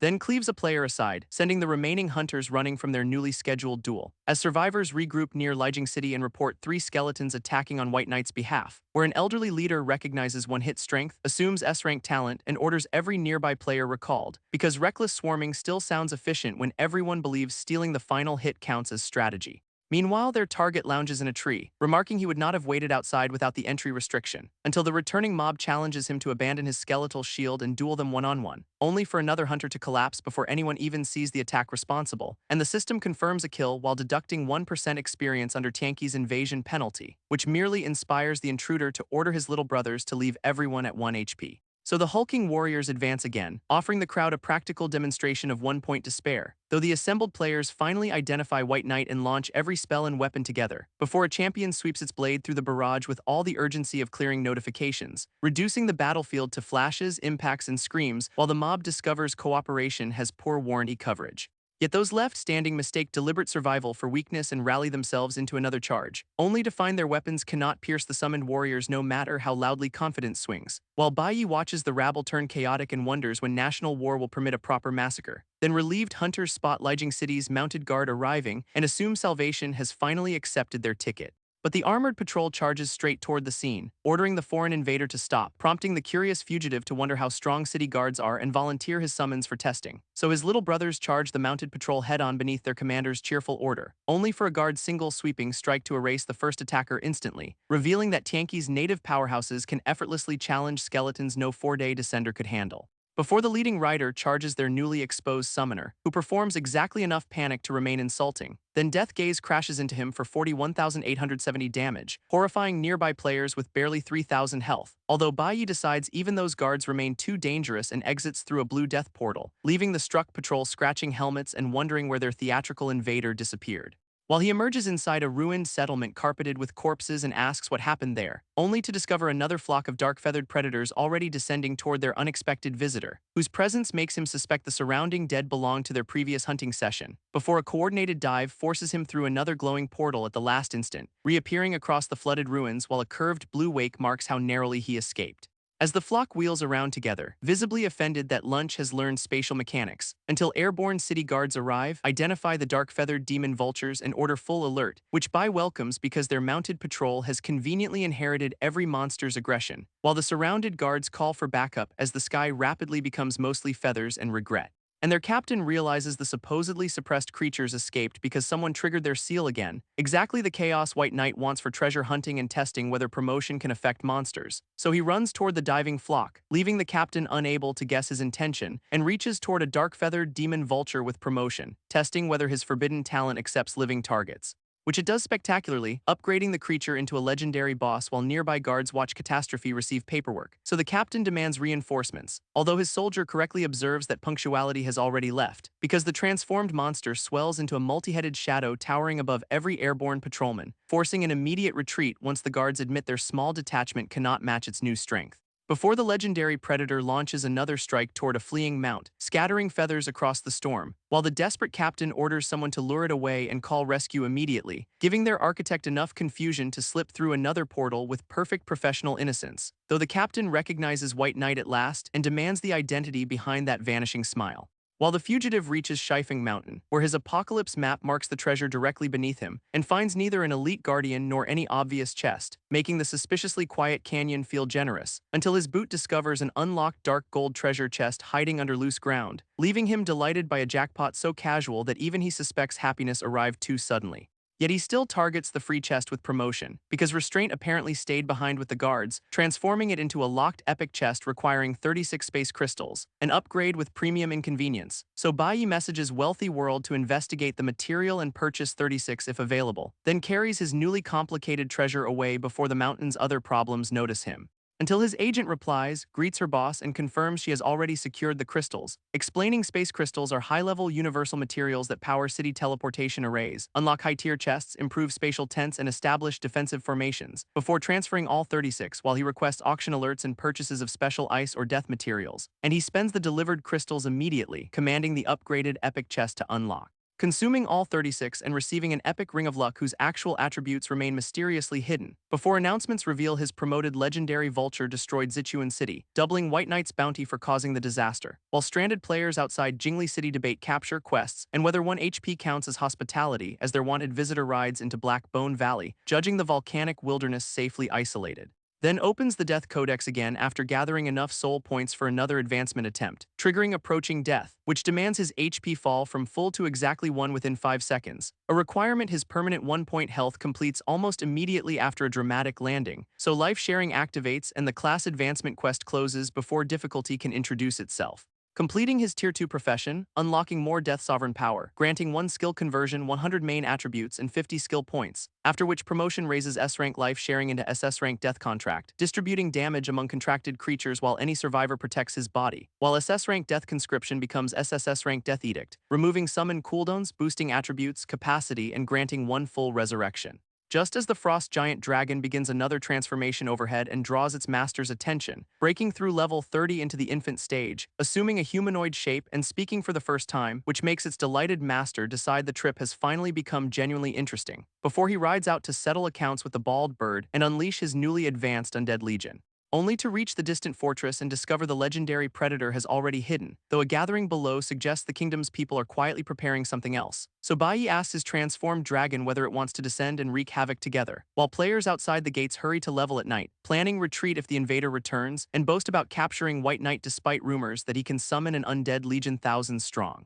Until the Frost Giant Dragon drops from above, converting speculation into an immediate visual aid, then blasts the ground apart with icy breath while the suddenly informed crowd runs for shelter, as its master slips into Black Mist Valley and names Xiaoshan City as the next stage, before opening broad portals for the official debut of his self-proclaimed Heaven Annihilation Legion, then sends Frost away to play independently, apparently trusting a speaking dragon with unsupervised recreation, while 4 elite skeletons accompany him through a valley containing too few monsters for efficient leveling, until a hulking black wolf erupts from purple energy and meets the compact undead squad, making the commander question why a supposed beginner map contains only level 1 monsters, whose attacks nevertheless carve 5-digit damage from his skeletons, immediately exposing misleading level labels, so he decides the enemy should finally experience what his advanced class can deploy. Summoning a mounted headless knight wrapped in blue flame as the Legion's first commander, who asks for its summoner, receives no introduction, and gets ordered straight toward the wolf, before Death Cloud execute tears across the battlefield in one enormous blue-edge slash, leaving even its owner startled by the headless knight's unexpectedly ferocious attack scale, which kills the level 55 Bronze Black Wind Wolf leader and awards 550,000 experience plus minor loot.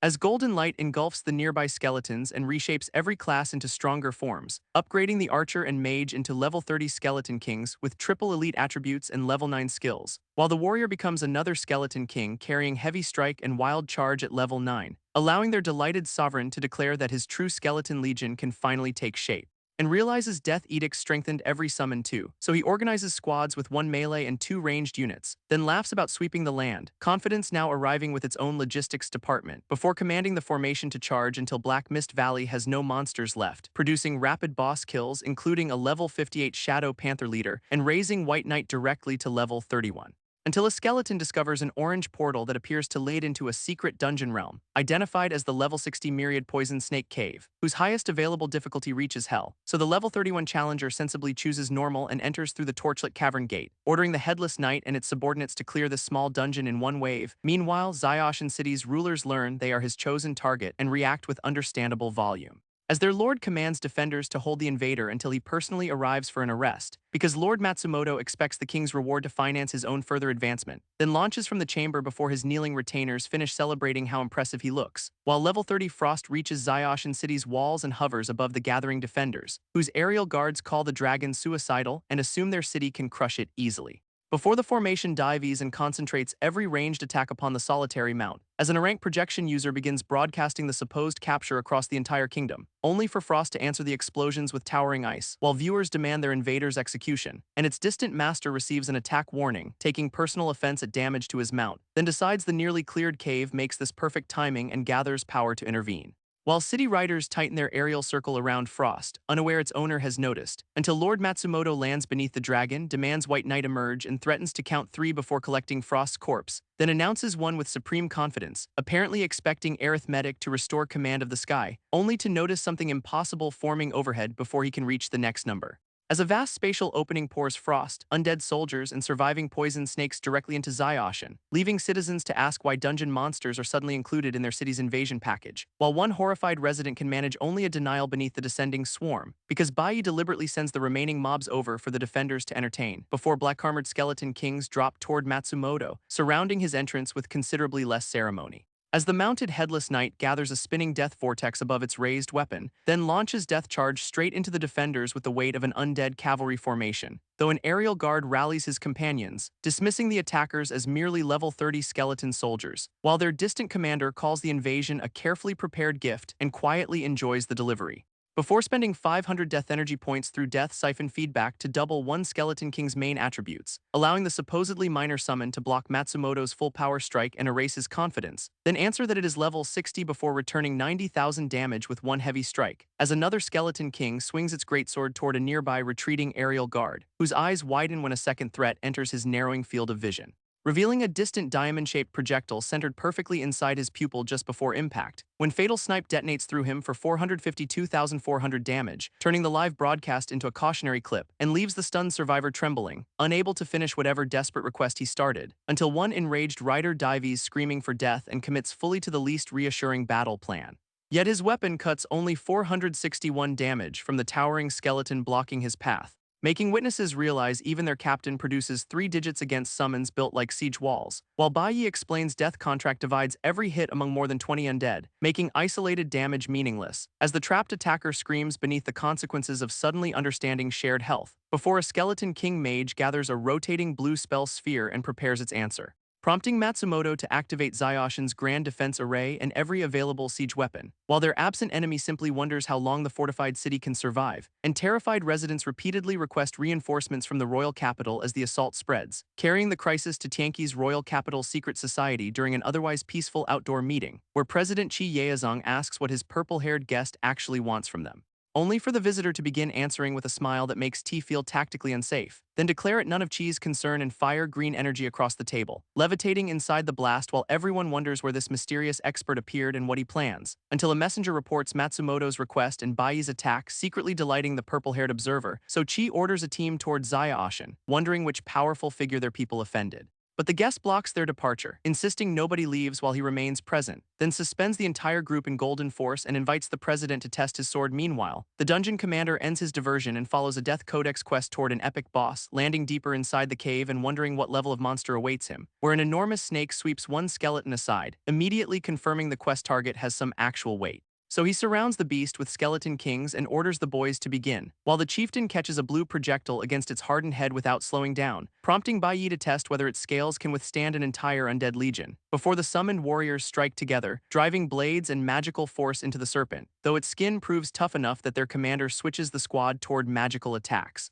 and casually requests snake soup while blue fireballs streak forward like kitchen prep with artillery, battering the chieftain from every side as armored summons keep its fangs occupied, until repeated explosions crack across its scales and finally overwhelm the hissing boss, because no matter how durable one snake seems, an endless skeleton siege refuses fair negotiations, earning 1.2 million experience, level 42, and first clear rewards from the level 60 bronze boss. After which the delighted invader continues deeper, treating a massive level jump like reasonable dungeon pacing, while Tianqi broadcasts Baiyi's first clear and citizens wonder how Zyoshin's attacker found time to farm, with some calling him descended divinity and others blaming a game glitch for the humiliating gap, since the leaderboard places him first at level 42, 28 levels above both nearest rivals. Meanwhile, the mysterious capital visitor descends through spiraling golden energy above Tianqi's royal district, leaving the secret society members suspended behind him as he moves toward the castle, while one official demands his identity and purpose inside their kingdom's most protected city, only for the intruder to smile and explain that he came for a simple errand, before hurling a ring-shaped attack ahead, claiming he merely needs to collect several things.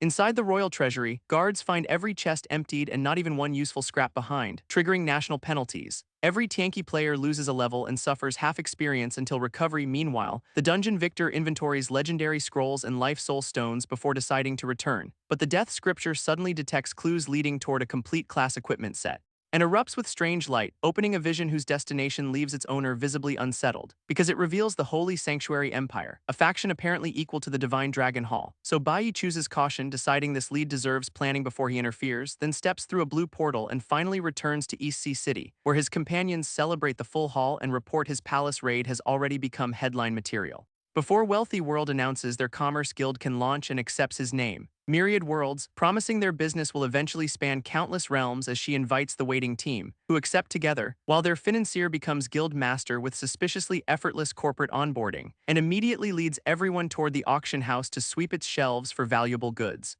As the wealth board shows White Knight first with 36.5 million soul coins, hilariously beyond second place, then a server-wide recruitment offers crafters supplied materials, 20 monthly gold coins and 5% commission, causing crowds to charge forward because employment with benefits apparently remains legendary loot, while applicants marvel that free supplies remove their biggest expense and urge friends to join, forcing the new guild master to organize the enthusiastic Q1 aspiring artisan at a time, as her partner plans to gather enough talent before expanding into every major city's auction house, and predicts the Myriad Worlds Chamber of Commerce will cover the Divine Dragon Empire within 1 month. Elsewhere, a shadowed superior orders an assassin to gather every available detail about White Knight, and Ghost Hand eagerly accepts, promising the target will eventually die beneath his blade. Backed by SS-rank Divine Concealment, which extends invisibility, crushes cooldowns, doubles speed, and empowers ambushes, back at East Sea's Lord Mansion, Sidhu Jai confirms his guest wants passage to Holy Sanctuary and hears the reason plainly. Something valuable there has caught the young man's attention, yet warns that Empire stands on a higher level than Divine Dragon, making casual entry impossible.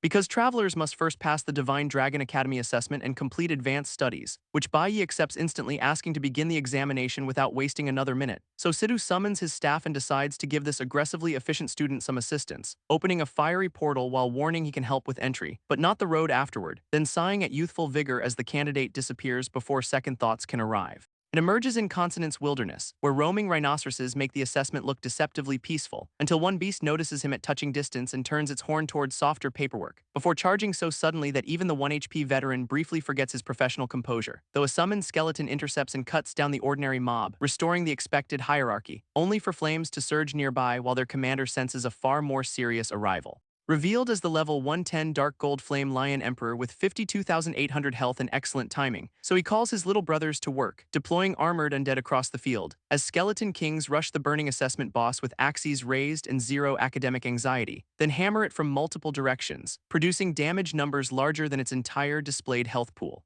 Watching the violent damage exchange, he admits this academy assessment is considerably nastier than advertised, and orders every ranged skeleton to focus fire while the frontline keeps the lion contained, sending a concentrated barrage into the boss and burying the field beneath a thunderous explosion. Yet the flame lion walks from the smoke completely unharmed, turning confidence into a brief loading screen, before erupting upward through a pillar of fire that scatters undead and knocks their summoner backward. So he abandons ordinary tactics and prepares a special answer to the boss's brutality, calling Frost from the contract space as cold blue energy gathers around his hand, whereupon the dragon dives and blasts the lion with concentrated frost, sealing its flames beneath ice, while twin impacts exceed 53,000 damage apiece, making the boss's health bar mostly decorative, and its challenger smiles, dryly remarking that he had expected something genuinely strong, although the lion tears free as shattered ice flies outward around its still-burning body, entering a frenzy state that finally earns an interested look from the undead commander, who sends a skeleton king charging directly into the enraged beast's renewed assault, even as the lion forms a blazing sphere and prepares to fire at close range, only for a turquoise blade to split through its attack and carve away another 13,547 health, while archers rain blue projectiles down, deliberately feeding the boss's anger with relentless pressure,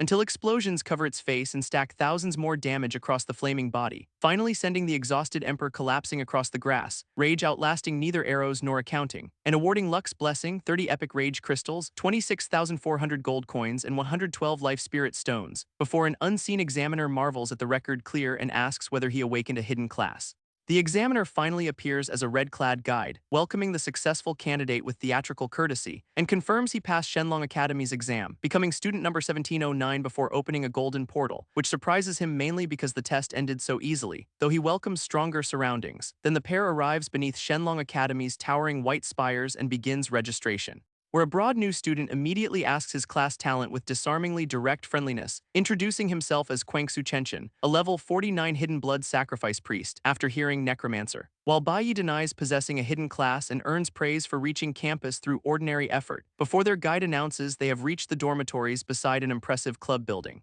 causing both newcomers to admire the luxury until she redirects their eyes somewhere much less inspiring, because their actual accommodations stand across the way, beyond the architecture featured in the brochure, since unranked newcomers cannot enter the Braves dorm and must begin inside the ordinary building, prompting nearby seniors to laugh at the two rookies for misunderstanding academy housing policy. Led by a level 66 Venomancer and level 68 Forbidden Spell Mage who dismiss ordinary classes as weak, when the priest bristles, their guide forbids private fighting and directs challengers toward formal arena duels, but the pair keeps mocking his size and offers to play, confidently requesting consequences, so his calmer classmate restrains him, warns they are currently stronger, and promises a future lesson, while privately deciding to conceal his own strength until he understands this increasingly interesting academy, after which the guide opens their plane room and tells both newcomers to rest briefly, because every fresh student must assemble at Shenlong Square exactly 1 hour later. Meanwhile, the commerce team learns President Bai entered the elite academy and left business entirely to them. Back in East Sea, Wealthy World assigns everyone to level while she personally manages the chamber. Then Shenlong Square fills with rumors that their one-eyed principal is actually a level 200 Dark Domain Mage, which Kwangsu shares just as Bai spots the rumored headmaster approaching the platform, and the gray-haired principal welcomes every successful student beneath a single watchful eye, describing centuries of history and promising that only the strong belong within this continental summit, before clarifying that reaching the peak begins with cruelty, not a comfortable graduation brochure, because a bottom elimination ranking expels weakness and demands students grow stronger without pause. Then 4 colored portals open as he introduces the Academy's 4 chief department mentors, drawing both roommates' attention toward the figures emerging through those separate dramatic gates. Starting with Haystone, the bespectacled nature mentor carrying enough gear for several field semesters, followed by Baihu, the scarred strength mentor whose wardrobe considers armor an optional suggestion, then Lelouch, the composed magic mentor standing before a blue portal with immaculate confidence, and finally Amanda, the eye-patched death mentor holding a chain whip like attendance enforcement. While the principal explains each embodies an ultimate power and students' choices determine their limits, prompting Kwangsu to warn his necromancer friend that choosing death may prove unusually hazardous, since Amanda supposedly enjoys whipping her own pupils, making academy discipline painfully literal, though Bai calls that minor detail exactly his kind of thing and approaches anyway, as the instructor sends other death candidates through her purple portal toward the darkness, but stops the unusual necromancer before he can follow and demands a private answer. Sensing a different death aura around him, she asks exactly what class talent he awakened. He maintains the disguise, calmly telling Amanda that he awakened nothing beyond ordinary necromancy, though she privately rejects that explanation while he saves a larger surprise for their future lessons. And the following day, her first class skips pleasantries to focus immediately on summons, beginning with a towering hellfire demon whose burning body makes the demonstration difficult to overlook, as Amanda explains every summon scales directly from the power of its caster, leading Bai Yi to note that death has few students, yet its mentor is clearly formidable, before a red-haired classmate asks whether their department will ever enter an ancient relic, and receives the knowing answer that relic access was exactly what everyone wanted explained. Although even the lowest grade site remains a death trap at their current levels, because relics are vastly harder than dungeons and each appears only once in existence, meaning a cleared relic vanishes forever, making every expedition permanently missable exclusive content, while some span hundreds of dungeons and require locating one hidden divine artifact to finish, a prize so extraordinary that the listening students instantly forget every warning attached, especially after Amanda confirms that every single relic contains one such hidden artifact. So the class begs for even a glimpse of an entrance, lowering ambition to sightseeing, and she agrees, deciding death students should at least experience true death energy firsthand, before opening a purple portal that pulls the eager group away from the classroom, leaving its most observant newcomer amused that Shenlong Academy still holds plenty of surprises, as dense violet currents carry their silhouettes toward a destination concealed beyond ordinary space, until they face a colossal red gate surrounded by black clouds and bone-deep cold. Amanda identifies this as merely a beginner relic entrance, though identical gates scatter across the continent, prompting Bai to ask the rather timely question of when such entrances actually open, and learn their timing is completely random, with each opening lasting fewer than 5 minutes. Information he absorbs thoughtfully while the silent gate waits several stories above everyone, until the ground suddenly shakes and sends their instructor sprinting toward the startled class, because the supposedly unpredictable relic has chosen this exact field trip to open, forcing Amanda to order everyone away before the spreading black fog can seize them. Yet crimson tendrils catch the students and drag them screaming toward the enormous doorway.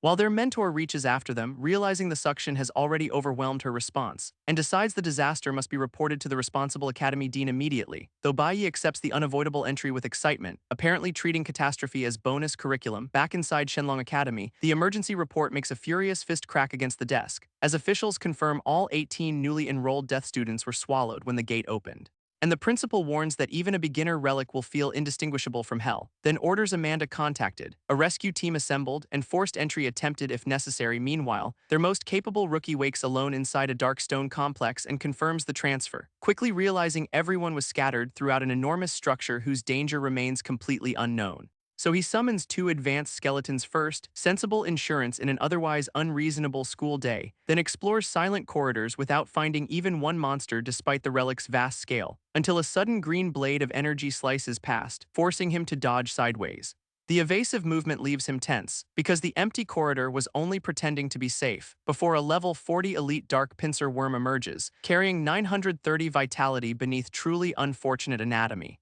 and earns immediate disgust from the necromancer, whose standards apparently survive forced relic entry, though revulsion changes nothing, so he orders his two advanced skeletons straight into battle, then summons reinforcements when their initial numbers fail to overcome the creature's bulky defenses, only to watch repeated blades clang harmlessly against armor that refuses every physical strike, making him realize the worm's skin is far harder than its displayed level suggests. So mage skeletons answer with a coordinated volley of spinning fireballs from multiple angles, yet overlapping explosions merely wash across the monster without piercing its thick shell, confirming both physical and magical attacks are failing, which means the encounter hides a mechanic, when the worm retaliates and smashes through several summoned soldiers with brutal sweeping force, leaving shattered blue bones around their commander as he questions what exactly he found. Until Golden Inspection Energy scans the creature for an exploitable weakness instead of more guessing, and reveals one vulnerable armor plate centered directly across its exposed lower abdomen. So summoned archers draw together and aim every arrow at that single marked section, puncturing the plate in a concentrated barrage that finally cracks the creature's defense, unfortunately triggering a berserk state and raising its strength, because relic tutorials believe in escalation,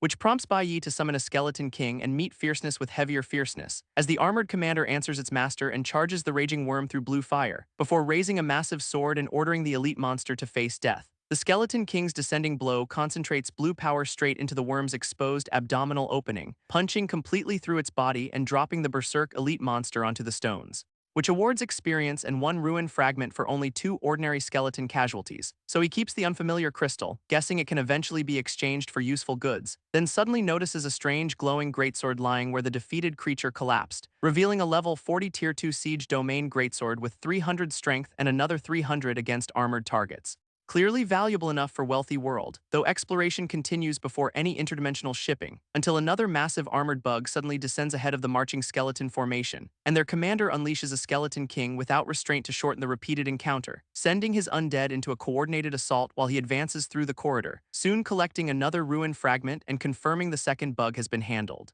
before emerging into a vast desert and hearing survivors somewhere beyond the dunes, only to find several bodies scattered across the sand beneath distant ruined towers, whose unfamiliar clothing suggests other entrants reached this relic through separate continental gates. As living survivors race past, fleeing peak elite monsters they insist are impossible, including several death students who shout that the creatures remain directly behind them, until one enormous pincer worm appears and their missing classmate dismisses it as merely another bug, then orders his undead to finish the monster while everyone else stops running, as multiple advanced skeletons answer together and carve upward through its exposed underside, astonishing the students, though one summoner correctly notes their classmate himself is the terrifying part. Their relief barely settles before another pursuer appears, sending the surviving outsiders back into panic, as its towering silhouette closes through the dust and everyone instinctively resumes running, only for Bai Yi to greet the monster with a descending formation of blazing projectiles, revealing several colossal skeleton mages whose blue flames make the witnesses question his class, while the outsiders marvel at those absurdly strong summons before prioritizing escape over introductions, and one death student holds position as his shaken companions process their classmates' hidden power.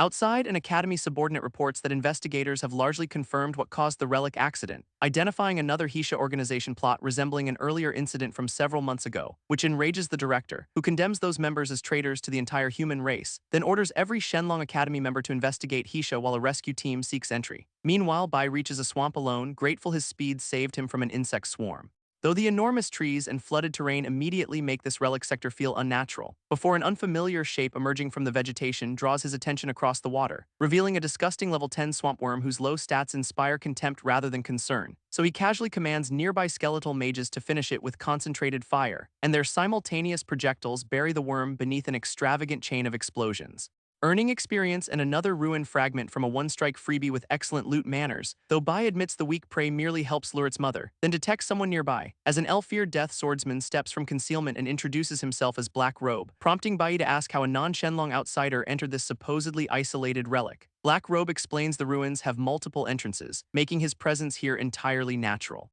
While Bai questions his identity and observes he clearly did not enter for monsters, prompting the swordsman to confirm that finding a Shenlong student completes his mysterious mission, before declaring that mission is murder and lunging directly toward the startled necromancer, unleashing a violet dark slash that drops toward its target with lethal force, only for a newly summoned skeleton warrior to intercept the descending energy at the last moment. Although the blow annihilates that defender in one stroke, genuinely surprising its experienced master and tells Black Robe he faces a necromancer, a discovery the swordsman finds interesting, so Bai surrounds himself with a defensive formation and asks why this stranger wants him dead, receiving an answer that no personal grudge is needed because the Hisha organization sent him. Bai pretends he never follows news and therefore knows absolutely nothing about Hisha, causing Black Robe to attack again as a skeleton king rushes forward to guard its master. But the act drops when Bai condemns Hisha as human traitors who only kill inside ruins, while his armored commander promises the assassin consequences painful enough to make death desirable, and Black Robe begins answering that threat with cold confidence rather than retreat, insisting killing his opponent will be no harder than casually crushing an ant. Until multiple skeleton kings surge around their master and turn confidence into immediate pressure, battering aside the swordsman's blade with strength he cannot reconcile with ordinary summons. Yet a sudden counterattack leaves Bai kneeling wounded despite the undead still surrounding him, because Black Robe has resurrected, revealing his death swordsman class can respawn after death. The revived assassin drives his blade through Bai and confidently announces a peaceful death, only for the wounded necromancer to mention one important detail he also forgot, namely that his life-sharing defense distributes damage, making several more stabbings equally incapable of killing him, which horrifies Black Robe when his perfect assassination discovers the target brought contractual fine print, before death gaze envelops the killer and demonstrates that Bai has many less merciful solutions, leaving the immobilized swordsman screaming while his victim orders a skeleton king to finish everything, and the commander obeys, killing the level 48 assassin and transferring 17 ruin fragments to Bai. Back at Shenlong Academy, the dean receives news that a Hisha operative died inside, surprising Amanda because their rescue squad has not entered, suggesting another expert help the students, though the director prioritizes their rescue and asks whether the assembled team is ready, receiving confirmation from Amanda that every selected member can now depart whenever required, so he requests several instructors help activate an array capable of forcibly reopening the entrance, despite warnings the strain could severely damage him, because saving the students outweighs recovery time, and Amanda immediately leaves the office to prepare the dangerous operation without further argument, while the director can only hope his trapped students survive until help arrives. At the relic entrance, the gathered rescue team promises to bring every student back, as the director and instructors combine their power and begin opening the teleportation array, forcing a blazing spiral portal through the sealed gateway until the route finally stabilizes, whereupon Amanda leads masked rescuers forward, ordering the entire squad to move immediately, while concentrated golden beams sustain the array and keep their narrow passage into the relic open. The exhausted director remains outside with Amanda, instructing everyone to reopen the array after 4 hours, while Bai advances through the swamp beside his skeleton kings and wonders why worms dominate everything, then remembers Black Robe mentioned their smaller prey could attract a mother worm, just as a colossal shadow rises behind him, proving the relic listens for inconvenient dialogue. An inspection identifies a level 56 boss named the Venomous Mother Worm with enormous combat attributes, leaving Bai deeply unimpressed by the timing and completely unprepared for this boss-level arrival, before concentric crimson force erupts from its jaws in a devastating sonic roar, tearing through the nearby skeleton formation and scattering blue-flamed bodies across the flooded ground, so their commander realizes one roar shattered his underlings, making this boss fundamentally abnormal, and orders a skeleton king to hold the monster back while he reorganizes, sending the armored giant directly against the charging worm with its massive blade raised, while additional summons flood the swamp under what Bai confidently calls his skeleton sea tactic, though sweeping pink energy repeatedly carves through their packed ranks before they can overwhelm it, forcing him to abandon any remaining low profile and summon Frost into the battlefield. Then direct the dragon to spray its breath straight across the advancing boss, determined to let this overgrown worm properly experience the power he kept concealed, as extreme ice and fire converge around its body and overwhelm its earlier defenses, freezing the mother worm inside solid crystal while Bai mocks its broken protection, only for the enraged boss to explode outward and scatter the entire frozen shell. before towering above him beneath violent purple energy, now substantially angrier than frozen cargo. Bai realizes the worm possesses intelligence and has deliberately chosen to kill him directly, so he retreats behind his enormous undead escort, perfectly willing to run when necessary, then reminds the pursuing boss that countless skeletons still separate it from its target, before selecting fallen remains and activating advanced corpse explosion with an outstretched hand, detonating the surrounding battlefield beneath the mother worm in a massive orange eruption, while frost attacks from above and fresh skeleton kings continue wearing down the staggering boss until its smoky body begins failing, finally unable to endure the sustained punishment, and victory grants by 5 ruin fragments alongside enough experience to reach level 43. Better still, the boss drops an epic level 30 Staff of Death that strengthens every summon, making it perfectly suited to him and worth spending lifespan on a mutation promotion, which creates the legendary level 70 Necromancer Scepter with 350 spirit and a monster contract effect, allowing its wielder to revive a slain monster as his summoned beast after defeating it, so he immediately offers the fallen mother worm a dramatically less permanent employment arrangement, resurrecting it with blue markings as a contracted beast fiercer than his ordinary skeleton underlings. Before the expanded Undead company continues moving through the gloomy swamp behind their master, then returns to the desert, where Bai dismisses his oversized summons and notices someone nearby, only to discover another field of corpses and briefly mourn the number of dead entrants, until a distant disturbance makes him turn toward survivors somewhere beyond the barren dunes, revealing his rescued classmates surrounded again, this time by a dense swarm of scorpion creatures. So Bai approaches with confidence, declaring that meeting him means they are not destined to die. He sends a skeleton king charging forward to save the surrounded students immediately, and inspection reveals their main attacker is a level 48 boss called the Giant Scorpion King, while blue-flamed undead break through its swarm and create an escape route for everyone, letting the relieved students recognize the same powerful undead summoner who previously rescued them. Before Bai orders them into cover and claims the poisonous boss for himself, then calls his skeleton mages forward to bombard the Scorpion King with descending fireballs, which burst harmlessly against its armored body as repeated immunity notices expose total magical resistance, leaving him briefly appalled that the monsters inside this relic can completely ignore magic. So he raises the legendary scepter and promises his enemy an unfamiliar experience instead,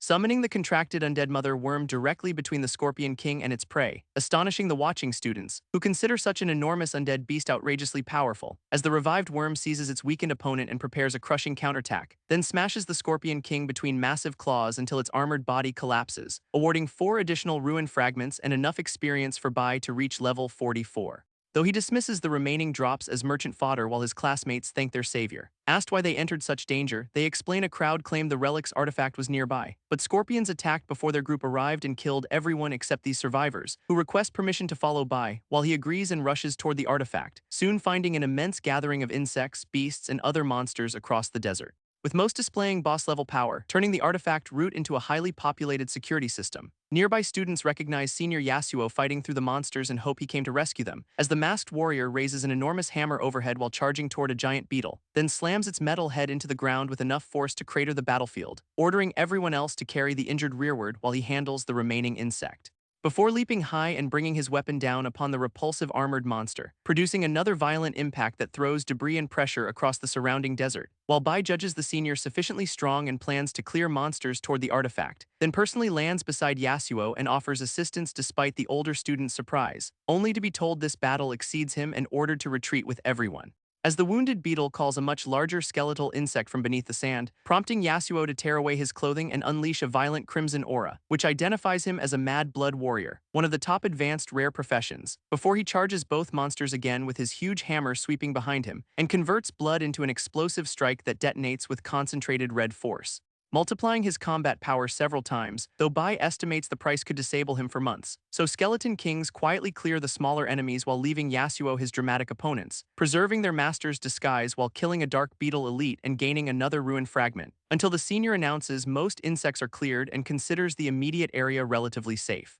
Half an hour later, survivors shelter near an enormous tree while the forward route remains uncertain, because Bai notices Yasuo's blood energy is almost exhausted despite his continued resistance. That weakness becomes urgent when a confident woman approaches and familiarly calls the warrior Yasuo, revealing Hyu at the head of several similarly dressed female operatives after a long absence, while Yasuo recognizes her and demands to know why Hisha entered this relic. Though Hyu playfully asks him to relax as she closes the distance between them, then states she only wants the artifact and expects her exhausted acquaintance to surrender it, correctly observing his blood energy is depleted and dismissing every nearby freshman as harmless, which leaves her smiling and entirely unwilling to restrain her forces any longer, so she orders her operatives into the Bug King's nest to seize the artifact. prompting Bai to investigate despite Yasuo's warning, because surrendering the treasure is unacceptable. While the first Hisha squad reaches the cavern and confronts several enormous insect guardians, as Huwu cuts forward with blue energy and demands the battle finish quickly, inspiring her subordinates to draw blades and attack the surrounding creatures in coordinated formation, though Bai watches their terrifying strength from concealment instead of announcing another heroic entrance.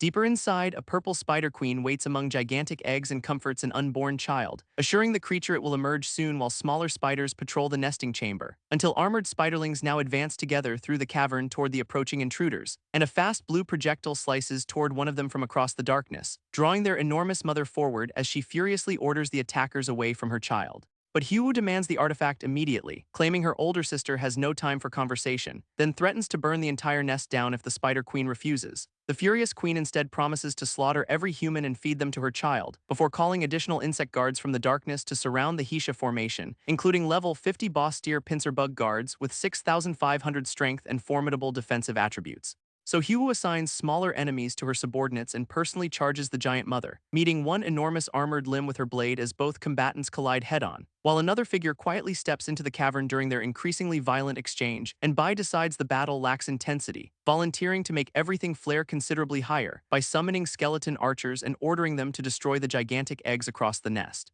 sending multiple flaming shots downward while both sides remain occupied with each other, until overlapping explosions engulf the eggs and transform the chamber into instant chaos, driving their mother into absolute fury when she realizes humans have attacked her children, as enormous purple power erupts around her and pushes the monster into berserk transformation, revealing a level 100 Lord-tier giant mother worm, with every displayed attribute reaching 19,999. Which immediately smashes Huwu away with one sweeping strike before she can recover, then advances upon the remaining operatives, promising to crush them into food for her children, until a blue flame skeleton king intercepts the attack and leaves Huwu staring in confusion, before she confronts Bai and demands to know where this unexpected freshman appeared from, learning he wants the divine artifact while she successfully detects his impossible 1 HP status. So Huwu and her surviving operatives immediately redirect their blades toward him instead, only for multiple skeleton kings to block every approach and defend their master. The surviving operatives recoil, unable to understand how an ordinary freshman commands such powerful summons, while Huwu exploits her speed to slip behind Bai and promises even a high-tier necromancer death, declaring nobody has ever taken a divine artifact from her before attacking again,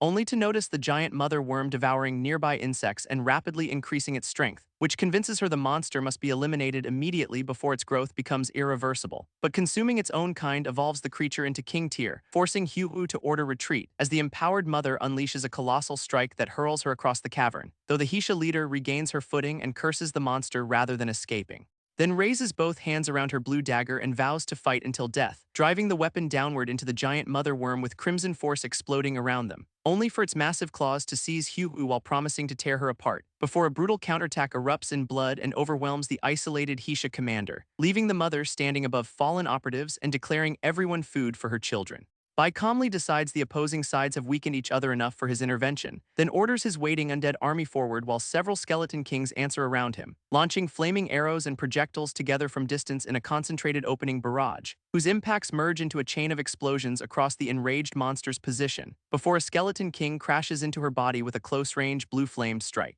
earning its master's approval as he announces the truly terrifying phase comes next, and sends a much larger formation of skeleton kings charging through the smoke. Their opening wave detonates corpse after corpse, burying the monstrous queen beneath overlapping blasts, yet she vows to devour Bai while he warns something still more terrifying approaches, and his contracted undead mother worm answers the command, charging its raging counterpart head-on, before another corpse explosion erupts at point-blank range and tears through the enemy's body, shaking the desert so violently that nearby students wonder whether the divine tool itself exploded, which convinces Yasuo's battered group that remaining beside this nest is volunteering for demolition, while the system confirms the Lord-tier giant mother worm's death, another level, and 10 ruined fragments, after which Bai discovers a glowing green crystal embedded within the fallen creature, identifying it as the spirit-gathering crystal divine tool, though its actual purpose remains unknown, and its acquisition triggers a 60-second countdown before the entire relic closes and expels everyone, sending trapped entrants into celebration as they correctly realize someone has secured the artifact, while Yasuo suspects Hisha involvement but prioritizes escaping first and investigating safely afterward.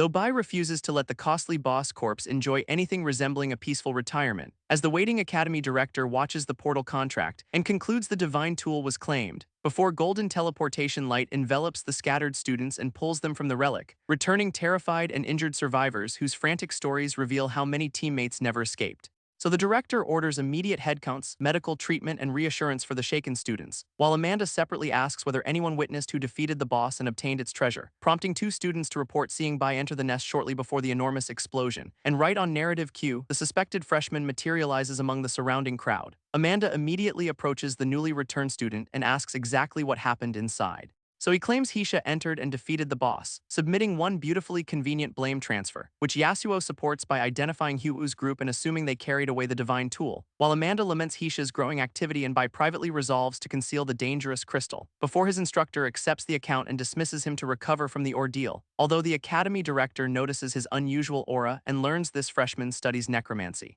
Concluding that whatever else he may be, an ordinary necromancer certainly does not fit, as Bai returns to his dormitory and begins sorting the substantial equipment haul, only for a female business associate to contact her boss with rapidly spreading outside news. So he requests remote equipment sales, mails everything over, and receives her ready agreement, then studies the spirit-gathering crystal again and decides its secrets require expert examination. While Amanda later addresses the department about the many students injured or killed, announcing academy adjustments and assigning everyone to study the Dark Department Summoning Guide, before selecting Bai from the lecture hall and asking him to accompany her privately, which leaves the freshman following his professor while directly asking what she needs, and she first confirms whether he personally witnessed Hisha members battling the relic boss. Then accepts his answer but presses further, asking how the stolen divine tool appeared, so Bai offers one carefully limited truth, describing the mysterious object simply as a crystal, after which Amanda reveals the academy will place him into its upcoming special trial class, prompting him to ask what this apparently important class actually involves for selected students.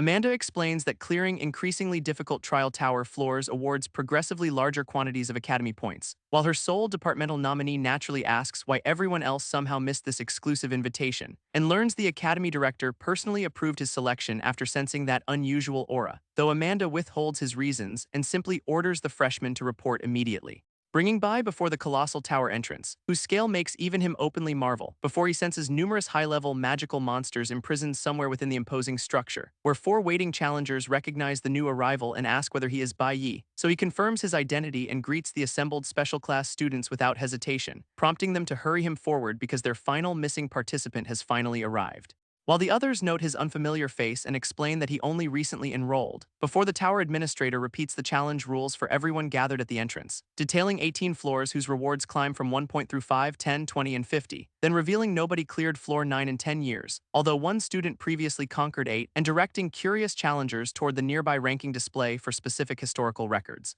whose lower-level board places Yasa and Tianyi first and second after both cleared floor 6, while separate middle-level and advanced-level rankings become relevant only after challengers actually enter, as the explanation reiterates the decade-long 9th floor barrier and the exceptional 8th floor achievement, then once again points the assembled group toward the tower's public ranking board, where Yasa leads Tianyi by merely 11 seconds despite their identical 6th floor completion times, and Bai acknowledges that further ranking categories will become visible after his challenge begins. Spectral skull and grimoire imagery frame the necromancer as his first formal tower challenge approaches, while the administrator stops everyone from lingering and announces that entry time has arrived. Then opens a crackling blue portal, allowing every prepared challenger through with his blessing, as the system explains death means automatic ejection while voluntary withdrawal erases the current score, before brilliant blue energy engulfs Bai and transports him into the hidden trial space, depositing him inside a circular stone arena where dark guardian silhouettes immediately gather, though the Death Sovereign's first complaint concerns how unexpectedly small the opening floor appears.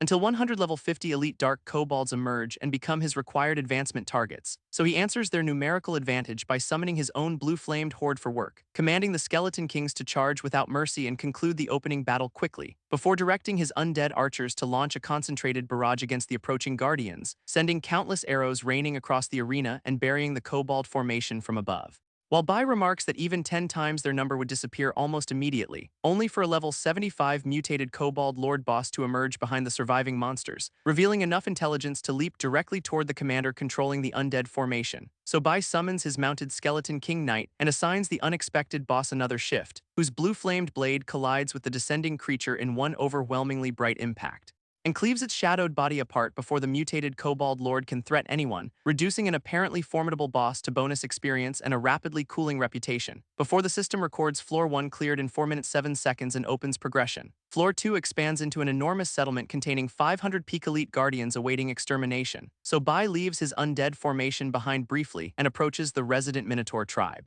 only for 2 armed sentries to detect the distant intruder and charge immediately, surprising him with a detection range considerably wider than their rural surroundings suggested. As level 80 elite Minotaur guards raise their weapons and loudly identify him as an intruder, prompting Bai to call his surrounding skeleton kings forward and order another attack, whose melee fighters intercept both charging guards and drive them backward through repeated impacts. Before undead mages add explosive fireballs that engulf additional minotaurs across the settlement, leaving smoking bodies scattered between survivors who realize this invasion is already escalating, until one furious guard releases a tremendous roar that clearly summons nearby reinforcements, and an enormous crowd answers simultaneously, flooding over the hills toward the necromancer, including ranged minotaur archers whose incoming volleys add a genuinely inconvenient second problem, as multiple projectiles converge upon Bai from every direction before he can reposition, but his mounted skeleton king knight intercepts them and refuses any harm to its master, leaving the annoyed commander ready to teach these increasingly coordinated wild bulls a lesson by summoning the contracted undead mother worm directly into the center of their settlement, whose enormous armored body immediately launches forward and scatters minotaurs across the battlefield. Before Bai orders her to crush the entire herd without slowing her charge, confident that even 1,000 ordinary guards could not withstand his newly deployed monster, until a level 85 Wild Bull Lord boss emerges through purple smoke and promises retaliation. Bai welcomes the older bull into combat and proposes letting both summoned monsters handle it together, while the Wild Bull Lord boosts its strength and speed before unleashing Wild Bull Charge, prompting the Death Sovereign to issue one cold command for his creatures to finish everything, as the undead mother worm meets the rushing boss and blasts its body backward, allowing Floor 2 to fall in 5 minutes 47 seconds before he advances again, while rumors spread across campus that the newest challengers intend to break tower records, drawing skeptical upperclassmen who expect another ambitious freshman class to receive an educational beating. As 4 actual participants reappear, one lamenting another third-floor failure while everyone shares disappointment, and the silver-haired challenger admits potions only carried her through Floor 5 this time, before learning neither Scythe nor the newcomer appeared, although everyone assumes Bai exited earlier, so the eliminated group approaches the public board to inspect any newly recorded results, where a refreshed high-tier ranking draws an excited crowd asking who White Knight could be, because the newcomer already holds 10th place after clearing Floor 7 within 38 minutes, and his displayed alias now dominates the board while previous expectations quietly combust nearby, though many spectators assume this unknown freshman has already reached his natural limit, until the 4 fellow challengers recognize White Knight as their supposedly low-level necromancer classmate, when Scythe suddenly exits the tower celebrating that he finally broke his personal record, causing spectators to turn and briefly question whether this arriving elf might be White Knight, but Scythe proudly announces only a refreshed 6th-floor clearance, immediately answering their confusion, and the crowd deflates after realizing their mysterious 7th-floor challenger remains somewhere inside. Scythe asks why such a crowd gathered, then hears the newcomer seized high-tier 10th place, leaving the elf frozen in disbelief after his freshly celebrated 6th-floor record instantly shrinks, while the other challengers stare at the board and vow to question White Knight afterward, as growing spectators call the achievement heaven-defying, suspect strange technology, and wonder why he remains, until someone suggests their mysterious freshman may currently be attempting the legendary 8th floor, where Bai confronts a level 90 magma giant scorpion boss inside a suffocating volcanic arena, before the enormous creature fires a blazing stream of molten energy directly across the battlefield. So he summons Frost Dragon and orders its freezing power against the Magma Guardian, whose icy breath crashes into the advancing scorpion and violently suppresses its volcanic flames, creating an opening for the mounted Skeleton King Knight to launch another direct charge. Although the Scorpion answers with molten force and meets its descending attacker in collision, proving this level 90 boss stubbornly refuses to cooperate with anyone's optimistic quick-clear schedule, so Bai adds the undead mother worm and sends her against the isolated Guardian, before recognizing the moment to coordinate every remaining attack around one vulnerable opening, and orders all ranged undead to focus their projectiles specifically upon the Scorpion's eye, allowing one arrow to pierce the glowing purple target and compromise its defenses, while Death Gaze locks onto the wounded boss and burns through its remaining resistance, as surrounding Skeleton Kings close from every side and leave their master declaring victory, before Corpse Explosion detonates the fallen target in one final enormous volcanic-looking blast, earning its experience reward and completing Floor 8 after 62 minutes and 58 seconds. Bai dismisses the 8th floor as insufficient and immediately chooses to continue climbing, before a towering golden beam transports him directly toward the long unconquered 9th floor, while the external ranking display flashes again and immediately draws everyone's attention upward, leaving his fellow challengers stunned that White Knight genuinely cleared the 8th floor, as his 62-minute result reaches 4th place, displacing Wei Feng's 3-year record without ceremony. And the Academy Dean confirms through a monitoring crystal that he entered Floor 9, a height no Academy challenger has even reached during the previous 10 years, prompting the Dean to investigate personally as the Academy becomes unusually lively again.